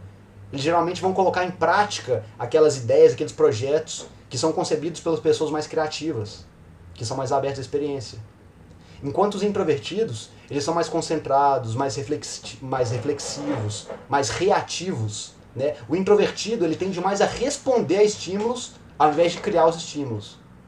Então eles costumam ser pessoas melhores para manter, para estabilizar, para cuidar dos projetos que já foram iniciados pelas pessoas mais proativas. Certo? Então, falando assim, né, fica parecendo o quê? Então, o normal é pensar então que os extrovertidos, eles são os melhores líderes, né? É melhor você seguir um cara extrovertido, porque o extrovertido é o que é plástico, é o que é proativo, é o que é cheio de ideia. E talvez seja essa experiência que a gente vê, né, na maioria das vezes. Em geral, a gente vê que os chefes, que os líderes, que os protagonistas das histórias, geralmente são pessoas mais cativantes, mais carismáticas, cheias de energia, cheias de ação. E fica parecendo que as pessoas introvertidas, elas só reagem, né? Elas só seguem essas pessoas mais ativas. Porque, afinal de contas, é legal você trabalhar com quem te complementa. Mas nem sempre esse é o caso. Principalmente ultimamente. Talvez seja um efeito da tecnologia e da pacificação do nosso ambiente ao redor, da automatização das atividades, da criação de muita ferramenta, de muito processo corporativo. Cada vez mais, os introvertidos estão se mostrando melhores líderes. Geralmente, você ter um chefe introvertido pode significar que você tem um ambiente de trabalho menos conturbado, menos barulhento, mais focado, mais produtivo. E é claro que esse resultado também depende de outras qualidades, né? Que envolvem amabilidade, envolvem estabilidade emocional, envolvem conscienciosidade. Mas é interessante observar como que cada vez mais tem surgido empresas, equipes e líderes que são introvertidos e que estão saindo muito bem. E é claro que a cultura pop, também nossa cultura, nossa produção cultural reflete isso. Então, eu sou suspeito para falar, né, porque eu sou introvertido, mas a gente tem séries aí muito legais com protagonistas que são introvertidos. Quem gosta aí de Prison Break, Peaky Blinders, os protagonistas são introvertidos, são extremamente calmos, reflexivos. Eles não são aqueles caras carismáticos, sorridentes, faladores, mas são também grandes líderes, são também grandes referências. Então é interessante a gente observar isso aí também. Beleza? Então vamos lá, pessoal. Pensa então nessa perspectiva que eu estou fazendo aqui, ó. Como se os extrovertidos eles fossem mais expansivos. Então, eles podem ser vistos como pessoas que têm uma personalidade mais quente, uma personalidade mais cativante. E por serem mais expansivos, o que é expansivo tende a crescer, a expandir. Eles se desenvolvem no espaço, eles precisam de espaço. O que é quente, ele tem que expandir, ele tem que ocupar o espaço.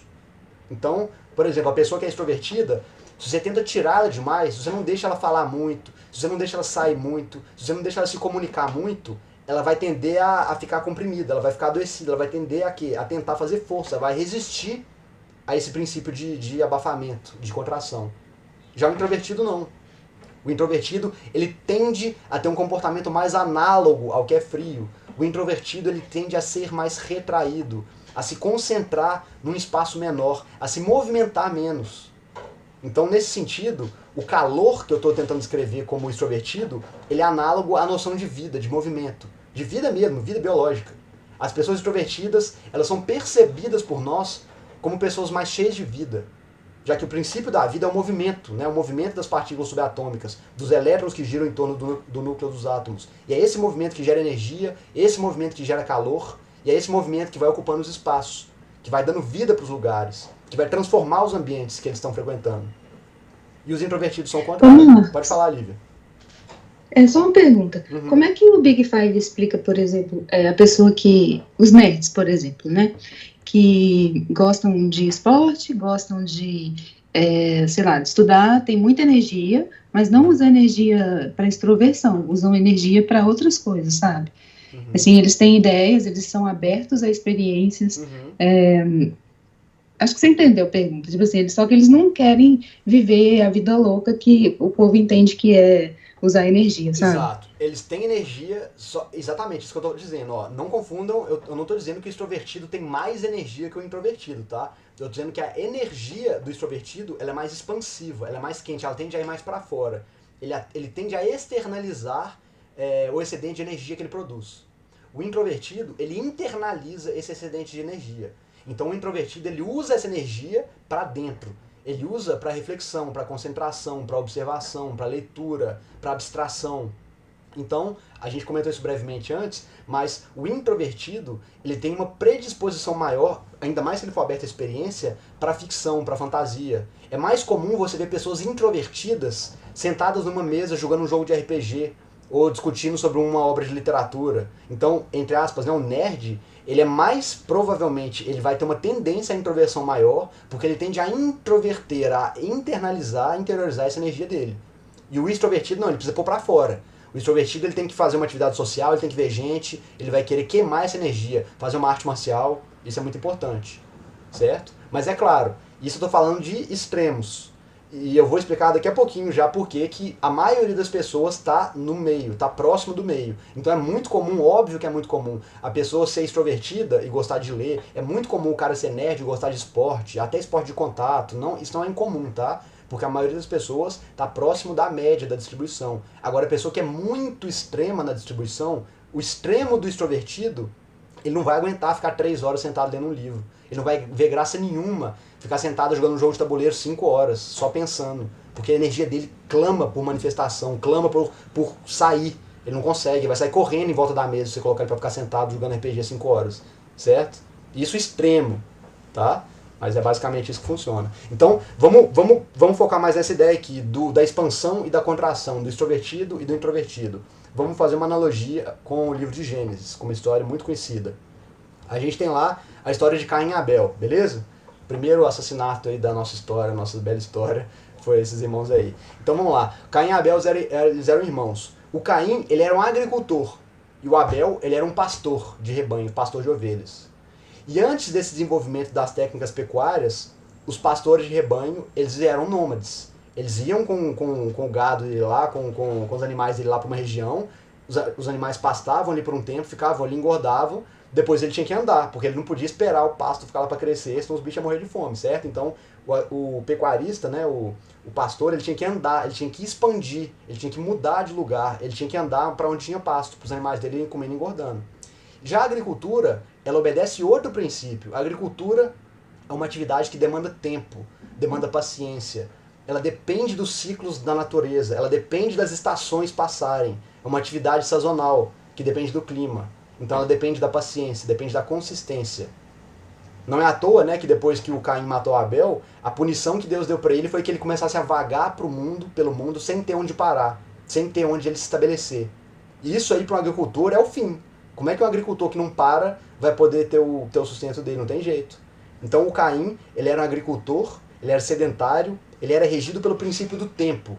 Isso remete ao quê? Ao princípio da paciência, da espera, da reflexão, da contração. Portanto, ele é introvertido.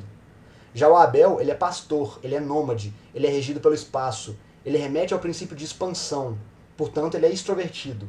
E é irônico pensar isso, é óbvio que isso é uma coisa da minha cabeça, tá? Mas por algum motivo, o sacrifício feito por Abel, ele expandiu, ele cresceu, ele se elevou e chegou até Deus. E o sacrifício feito por Caim, não. isso remete ao princípio de que um contraiu e de que o outro expandiu e cresceu. Certo? Então, esses aí são princípios antagônicos, seja do ponto de vista prático ou do ponto de vista simbólico, mas que eles são complementares e, obviamente, são igualmente importantes no mundo. Certo? E é claro que essas diferenças aí, elas não se resumem somente a relações de trabalho. Então, vamos falar um pouquinho também das dimensões aí dos relacionamentos, das relações mais próximas. Uma coisa que a gente pode falar em relação a relacionamento interpessoal, sobre relacionamento afetivo, é que boa parte dessas variáveis que afetam as nossas relações, elas têm a ver com personalidade. A gente só não sabe interpretar, a gente só não sabe ler elas no primeiro momento. Então, a gente ouve muito nesse campo de relações, né, de que os opostos se atraem, e né, faz sentido pensar até certo ponto, porque a gente falou o seguinte: o nosso cérebro ele é programado para absorver informações e conseguir capacidades que vão nos ensinar a mover no mundo, que vão conseguir melhorar a nossa probabilidade de conseguir o que a gente quer, de conseguir realizar os objetivos que são definidos pelo nosso sistema de motivação, certo? Então, a informação que vai te parecer mais atraente, que vai te parecer mais importante, é a informação que você não tem. A gente está sempre tentando se mover daquele ponto clarificado e conhecido, que a gente já dominou, para um movimento novo, para um lugar novo e diferente. E é justamente a informação, é justamente o que a gente não tem que vai parecer mais importante pra gente. Então vai parecer mais atraente pra gente. Então, se você é uma pessoa introvertida, você vai ver valor em quem é extrovertido. A menos, é claro, que a pessoa se apresente de uma maneira muito inapropriada, ou que ela seja de uma maneira muito extrema, que te cause uma estranheza. Mas se você vê uma pessoa integrada, uma pessoa bem equilibrada, num traço que você não tem, a tendência é que você valorize, é que você admire aquela qualidade. Eu dei esse exemplo antes já, né? Se você é uma pessoa muito tímida, tem muita dificuldade em se expressar em público, e você vê alguém falando com fluência, com eloquência, a sua tendência vai se admirar, vai se pensar, puxa, eu queria conseguir me expressar assim, eu queria conseguir falar com essa tranquilidade, com essa fluidez. Então, a tendência é que o oposto equilibrado, nos atraia, certo? Mas, então, enquanto maior for a nossa motivação diante de um objetivo, mais a gente vai conseguir modular as nossas ações, mais a gente vai conseguir se organizar e se ordenar para tentar chegar naquele objetivo. Então, a gente acabou de viver esse momento agora, né? Na pandemia, ela foi realmente um exemplo de uma motivação muito grande que desafiou a gente a ficar, né, num princípio de recolhimento, de introversão muito maior do que o normal, muito maior do que a gente está acostumado. E esse processo da pandemia teve um peso maior ainda na gente, porque a gente tem uma cultura muito mais, não só pelo fato da gente ser brasileiro, da gente ser latino, da gente ser um povo muito mais comunicativo, mais quente, a gente vive no estado, né? A gente é um mineiro que gosta de... A gente aqui de BH um pouco menos, mas principalmente o pessoal do interior, é o pessoal que gosta de passear, de ir na casa da comadre, de tomar um cafezinho, de botar o papo em dia, né? De estar próximo do outro, de se mover até as pessoas. Então a gente se viu por uma motivação gravosa, né, de uma doença, a gente teve que se reprimir, se retrair muito. E algumas pessoas lidam com isso de formas diferentes, umas melhor e outras pior. Por quê? Porque depende de onde o seu traço está. Então, na medida em que você se move para o extremo da distribuição do traço de personalidade, vai sendo mais difícil você se adequar, você conseguir chegar num tipo de comportamento aceitável, esperado. Justamente porque a nossa personalidade ela é dada por uma curva de distribuição. Vamos pegar uma curva de distribuição aqui para a gente entender. Esse padrão de distribuição que está aí, né, essa curva de distribuição, ela é a curva de distribuição padrão, ela é a curva de Gauss. Ela geralmente mostra o princípio distributivo em que a gente está inserido, de forma geral, nos traços de personalidade. O que isso quer dizer? A grande maior parte dos dados, né, no caso os dados somos nós, a maior parte de nós está ali próximo da metade, próximo do meio da distribuição. Isso faz com que o quê? A grande maioria das pessoas, ela está ali a 1 ou 1,5 desvio padrão para um lado ou para o outro da extroversão. Então, a grande maioria de nós, mesmo que a gente se considere introvertido ou extrovertido, ou qualquer outro traço de personalidade, a gente está próximo ali do centro. Por isso que, na prática, é muito difícil você ver alguém que só é extrovertido. Alguém que nunca... todo mundo que você pergunta é... Você é uma pessoa mais responsável ou responsável? Eu sou responsável, mas tem coisa que eu deixo pra lá, que eu não importo muito não. Ou então, você gosta mais de sair ou de ficar em casa? Depende. Pô, claro que depende. Ninguém é só extroversão ou só introversão, certo? Mas à medida que você se desloca pros extremos dessa distribuição, é que você vai começando a ter comportamentos muito mais específicos, muito mais, vamos dizer assim, incomuns, inconvencionais. Certo? Então, a gente nasce num ponto dessa distribuição aí, quando a nossa configuração genética nos coloca num desses pontos da distribuição, e as nossas motivações, as nossas experiências, as nossas influências, os nossos valores, eles vão movendo a gente sutilmente, ligeiramente para um lado ou para o outro, de acordo com a necessidade. Então, vamos pegar esse conceito aqui para a gente poder usar ele a partir de agora, porque ele é muito importante.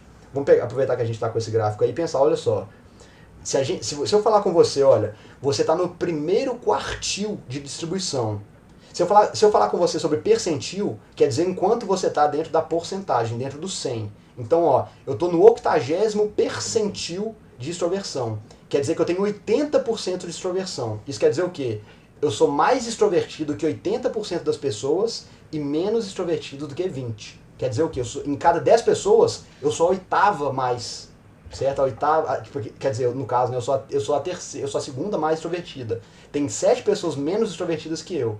Se eu falar com vocês, olha, eu estou no primeiro quartil de extroversão. Quartil é de 1/4, ou seja, 25%. O primeiro quartil é 25%. Então, se você está no primeiro quartil de extroversão, quer dizer que você é mais introvertido que 75% das pessoas e mais extrovertido do que 25% das pessoas.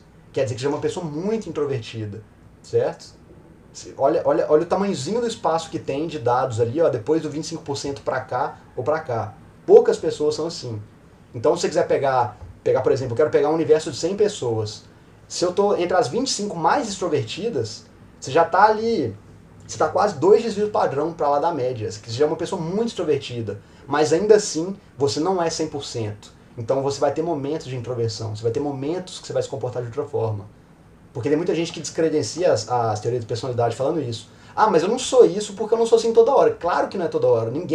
Quase ninguém é assim toda hora, não tem como, certo? Mas então a gente vê sempre por contraposição e por comparação. Beleza? E aí a gente pode pegar essa ideia de que quando a gente está se afastando do nosso padrão de comportamento, é como se a gente estivesse saindo do ponto de tranquilidade, do ponto de padrão que a gente tem. E quando isso acontece, é como se a gente esticasse uma mola ou uma gominha assim na gente, aí fosse fazendo força. Eu tô indo para mais, eu tô sendo mais extrovertido do que eu preciso ser, eu tô sendo mais, e vai ficando cada vez mais difícil você fugir do seu ponto padrão. Fugir, vamos dizer assim, da sua natureza. E é claro que isso pode ser mediado por um momento.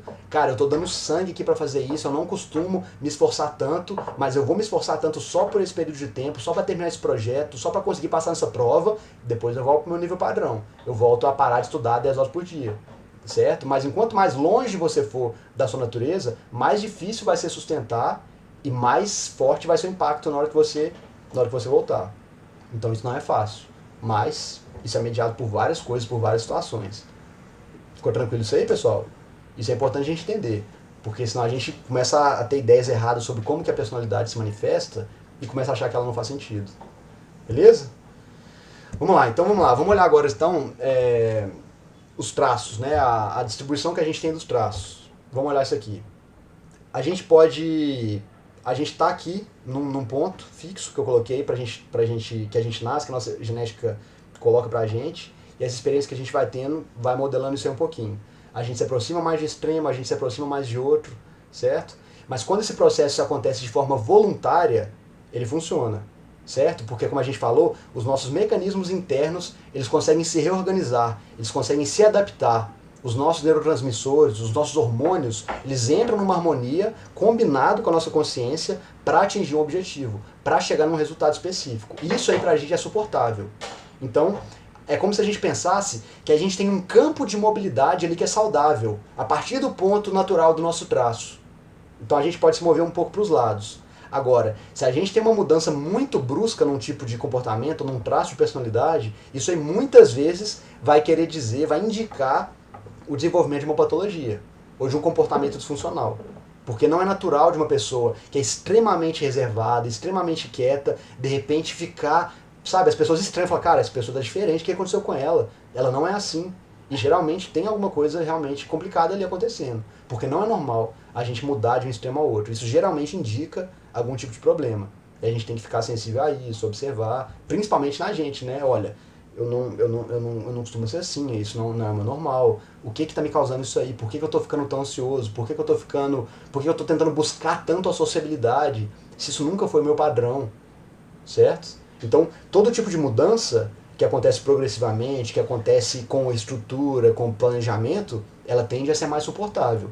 tudo que acontece meio que no desespero, isso é mais impactante pra gente, emocionalmente, socialmente. Então a gente tem que ter cuidado com isso. Principalmente, né, em contextos clínicos. A gente saber fazer as perguntas certas para saber entender o que está acontecendo com a pessoa. Beleza? Então, basicamente é isso. Vamos falar aqui, ó. Se você... do ponto de vista da introversão e extroversão, é basicamente isso. Se você é extrovertido, a sua inclinação vai ser buscar por um pouco mais de sociabilidade, um pouco mais de contato humano. Se você é introvertido, você vai tender a se recolher um pouco mais, você vai interiorizar, você vai internalizar o seu gasto energético, você vai tender para um princípio maior de concentração. Certo? Então, a gente não pode ignorar o impacto que isso tem. Então, o equilíbrio entre quem você é hoje, entre a maneira como você está operando hoje e quem você pode ser, visando algum tipo de objetivo, visando algum tipo de fim, ele é fundamental. Então, por mais que esse ponto de partida da nossa personalidade seja definido geneticamente, essa é a razão pelas quais, às vezes, essa incompreensão dessa tendência natural é o que faz, por exemplo, as pessoas se desentenderem. É o que faz, por exemplo, pais e filhos brigarem demais. Né? Geralmente os pais, eles tendem a querer impor o princípio de ação deles, o princípio de movimento que eles fizeram pelo mundo, as escolhas que eles fizeram na vida, e impor isso para os filhos. Principalmente se os pais forem mais conscienciosos. Eles vão querer que os filhos sigam os mesmos passos, se eles forem mais fechados para a experiência também. Eles vão achar que o caminho que eles tiveram na vida, que as escolhas que eles fizeram, são as únicas possíveis. Eles vão tender a impor essa estrutura de valores, essas escolhas para os filhos, e caso os filhos não tenham uma personalidade alinhada, não tenham as mesmas preferências, isso aí vai dar um conflito. Isso aí geralmente é a raiz assim, de grande parte dos conflitos entre pais e filhos. Gabriel, pode falar. Tá me ouvindo? Tô te ouvindo, beleza. Então, eu tenho duas perguntas. Uma eu já tinha mandado aqui no chat. Tá. Você falou que a gente não consegue fugir dessa natureza, mas com um certo grau a gente consegue alterar essa natureza um pouco, certo? Sim.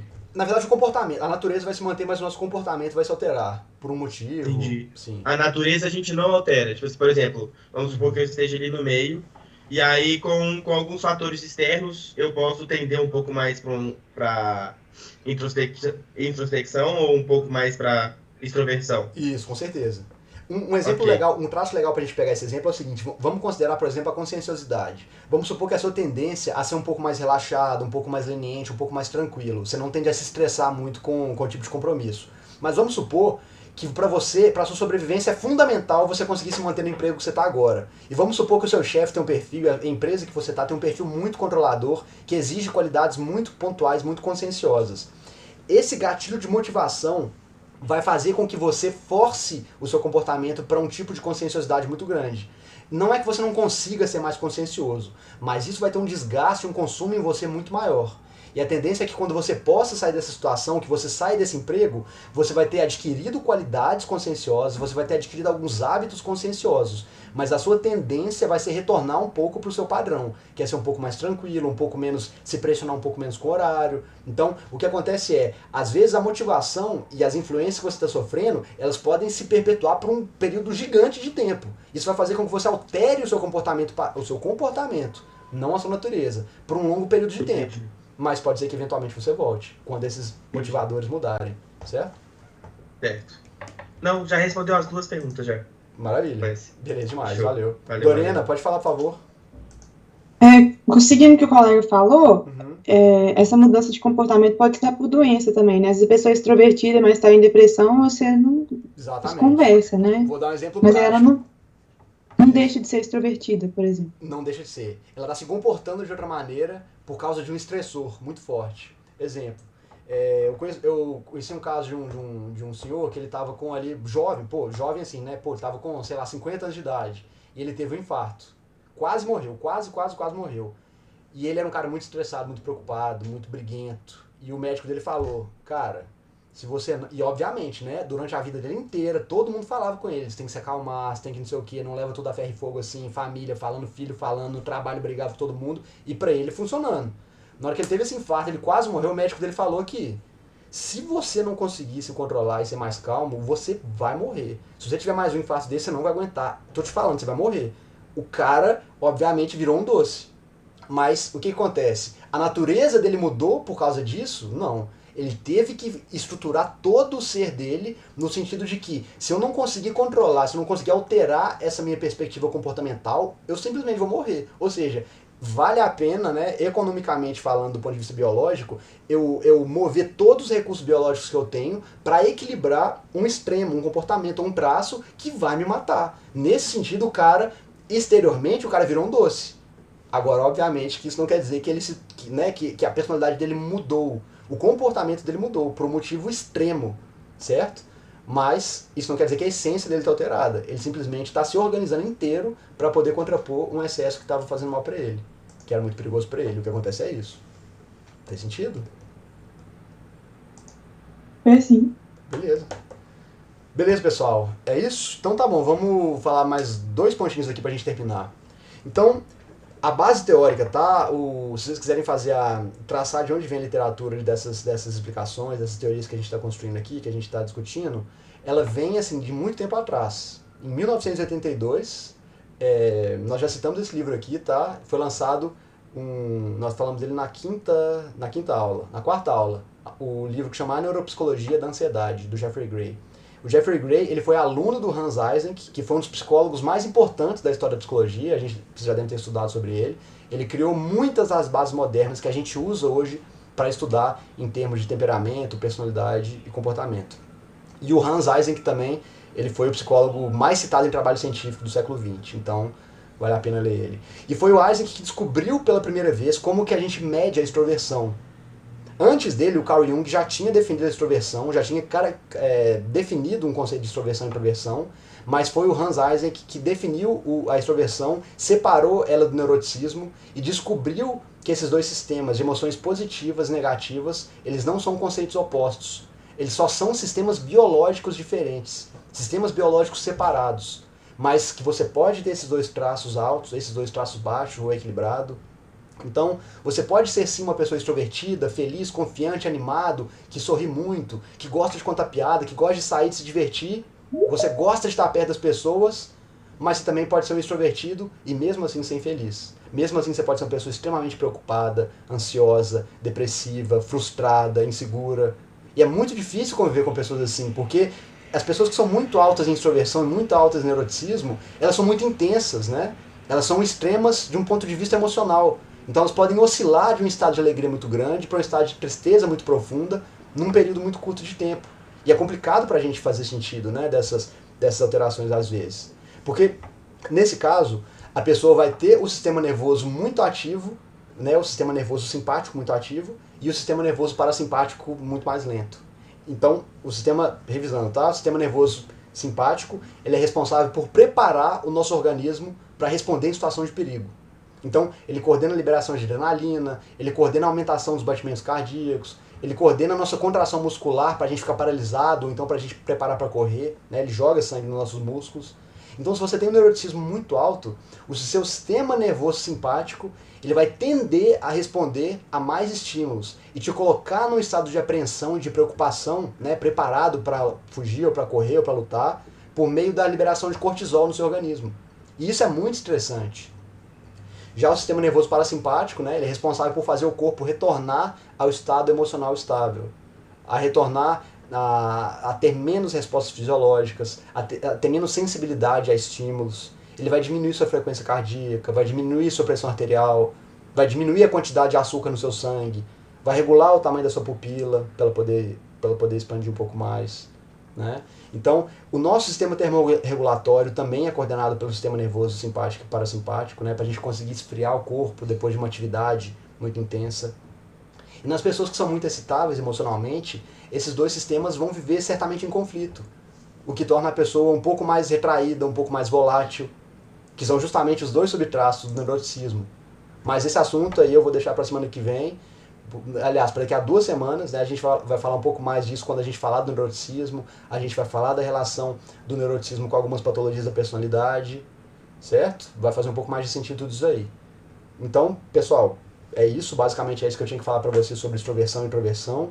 Eu quis integrar esses conceitos desse traço na ideia do nosso sistema de motivação, do nosso sistema exploratório e como que a gente se organiza psicologicamente, neurologicamente, para perseguir os objetivos que a gente tem. E a maneira que os traços vão temperando, vão mediando, vão influenciando nesse processo nosso de buscar por objetivos, certo? Não deixem de olhar os estudos que eu coloquei lá no Drive, que são esses estudos clínicos que mostram que o sistema nervoso da pessoa introvertida é mais sensível, precisa de menos estímulos. São estudos muito interessantes, alguns deles estão em inglês. Eu coloquei alguns vídeos lá sobre cimática, que é essa influência que os movimentos das ondas sonoras têm sobre líquidos, sobre partículas, que é basicamente por que a música nos influencia tanto e mexe tanto com a gente, que também é muito legal, beleza? Então é isso, pessoal. Por hoje é isso que eu queria passar para vocês. Semana que vem temos amabilidade, é uma aula, vai ser fantástico também. E eu espero que esteja fazendo sentido integrar os conceitos desses traços, que esteja fazendo sentido entender como que o nosso corpo, como que o nosso sistema nervoso se ordena, se coordena e se orienta com base na personalidade, com base nos sentidos, beleza? E aí, estou à disposição de vocês, se alguém for com alguma questão, alguma dúvida, alguma coisa que eu não vi no chat, podem me falar, tá?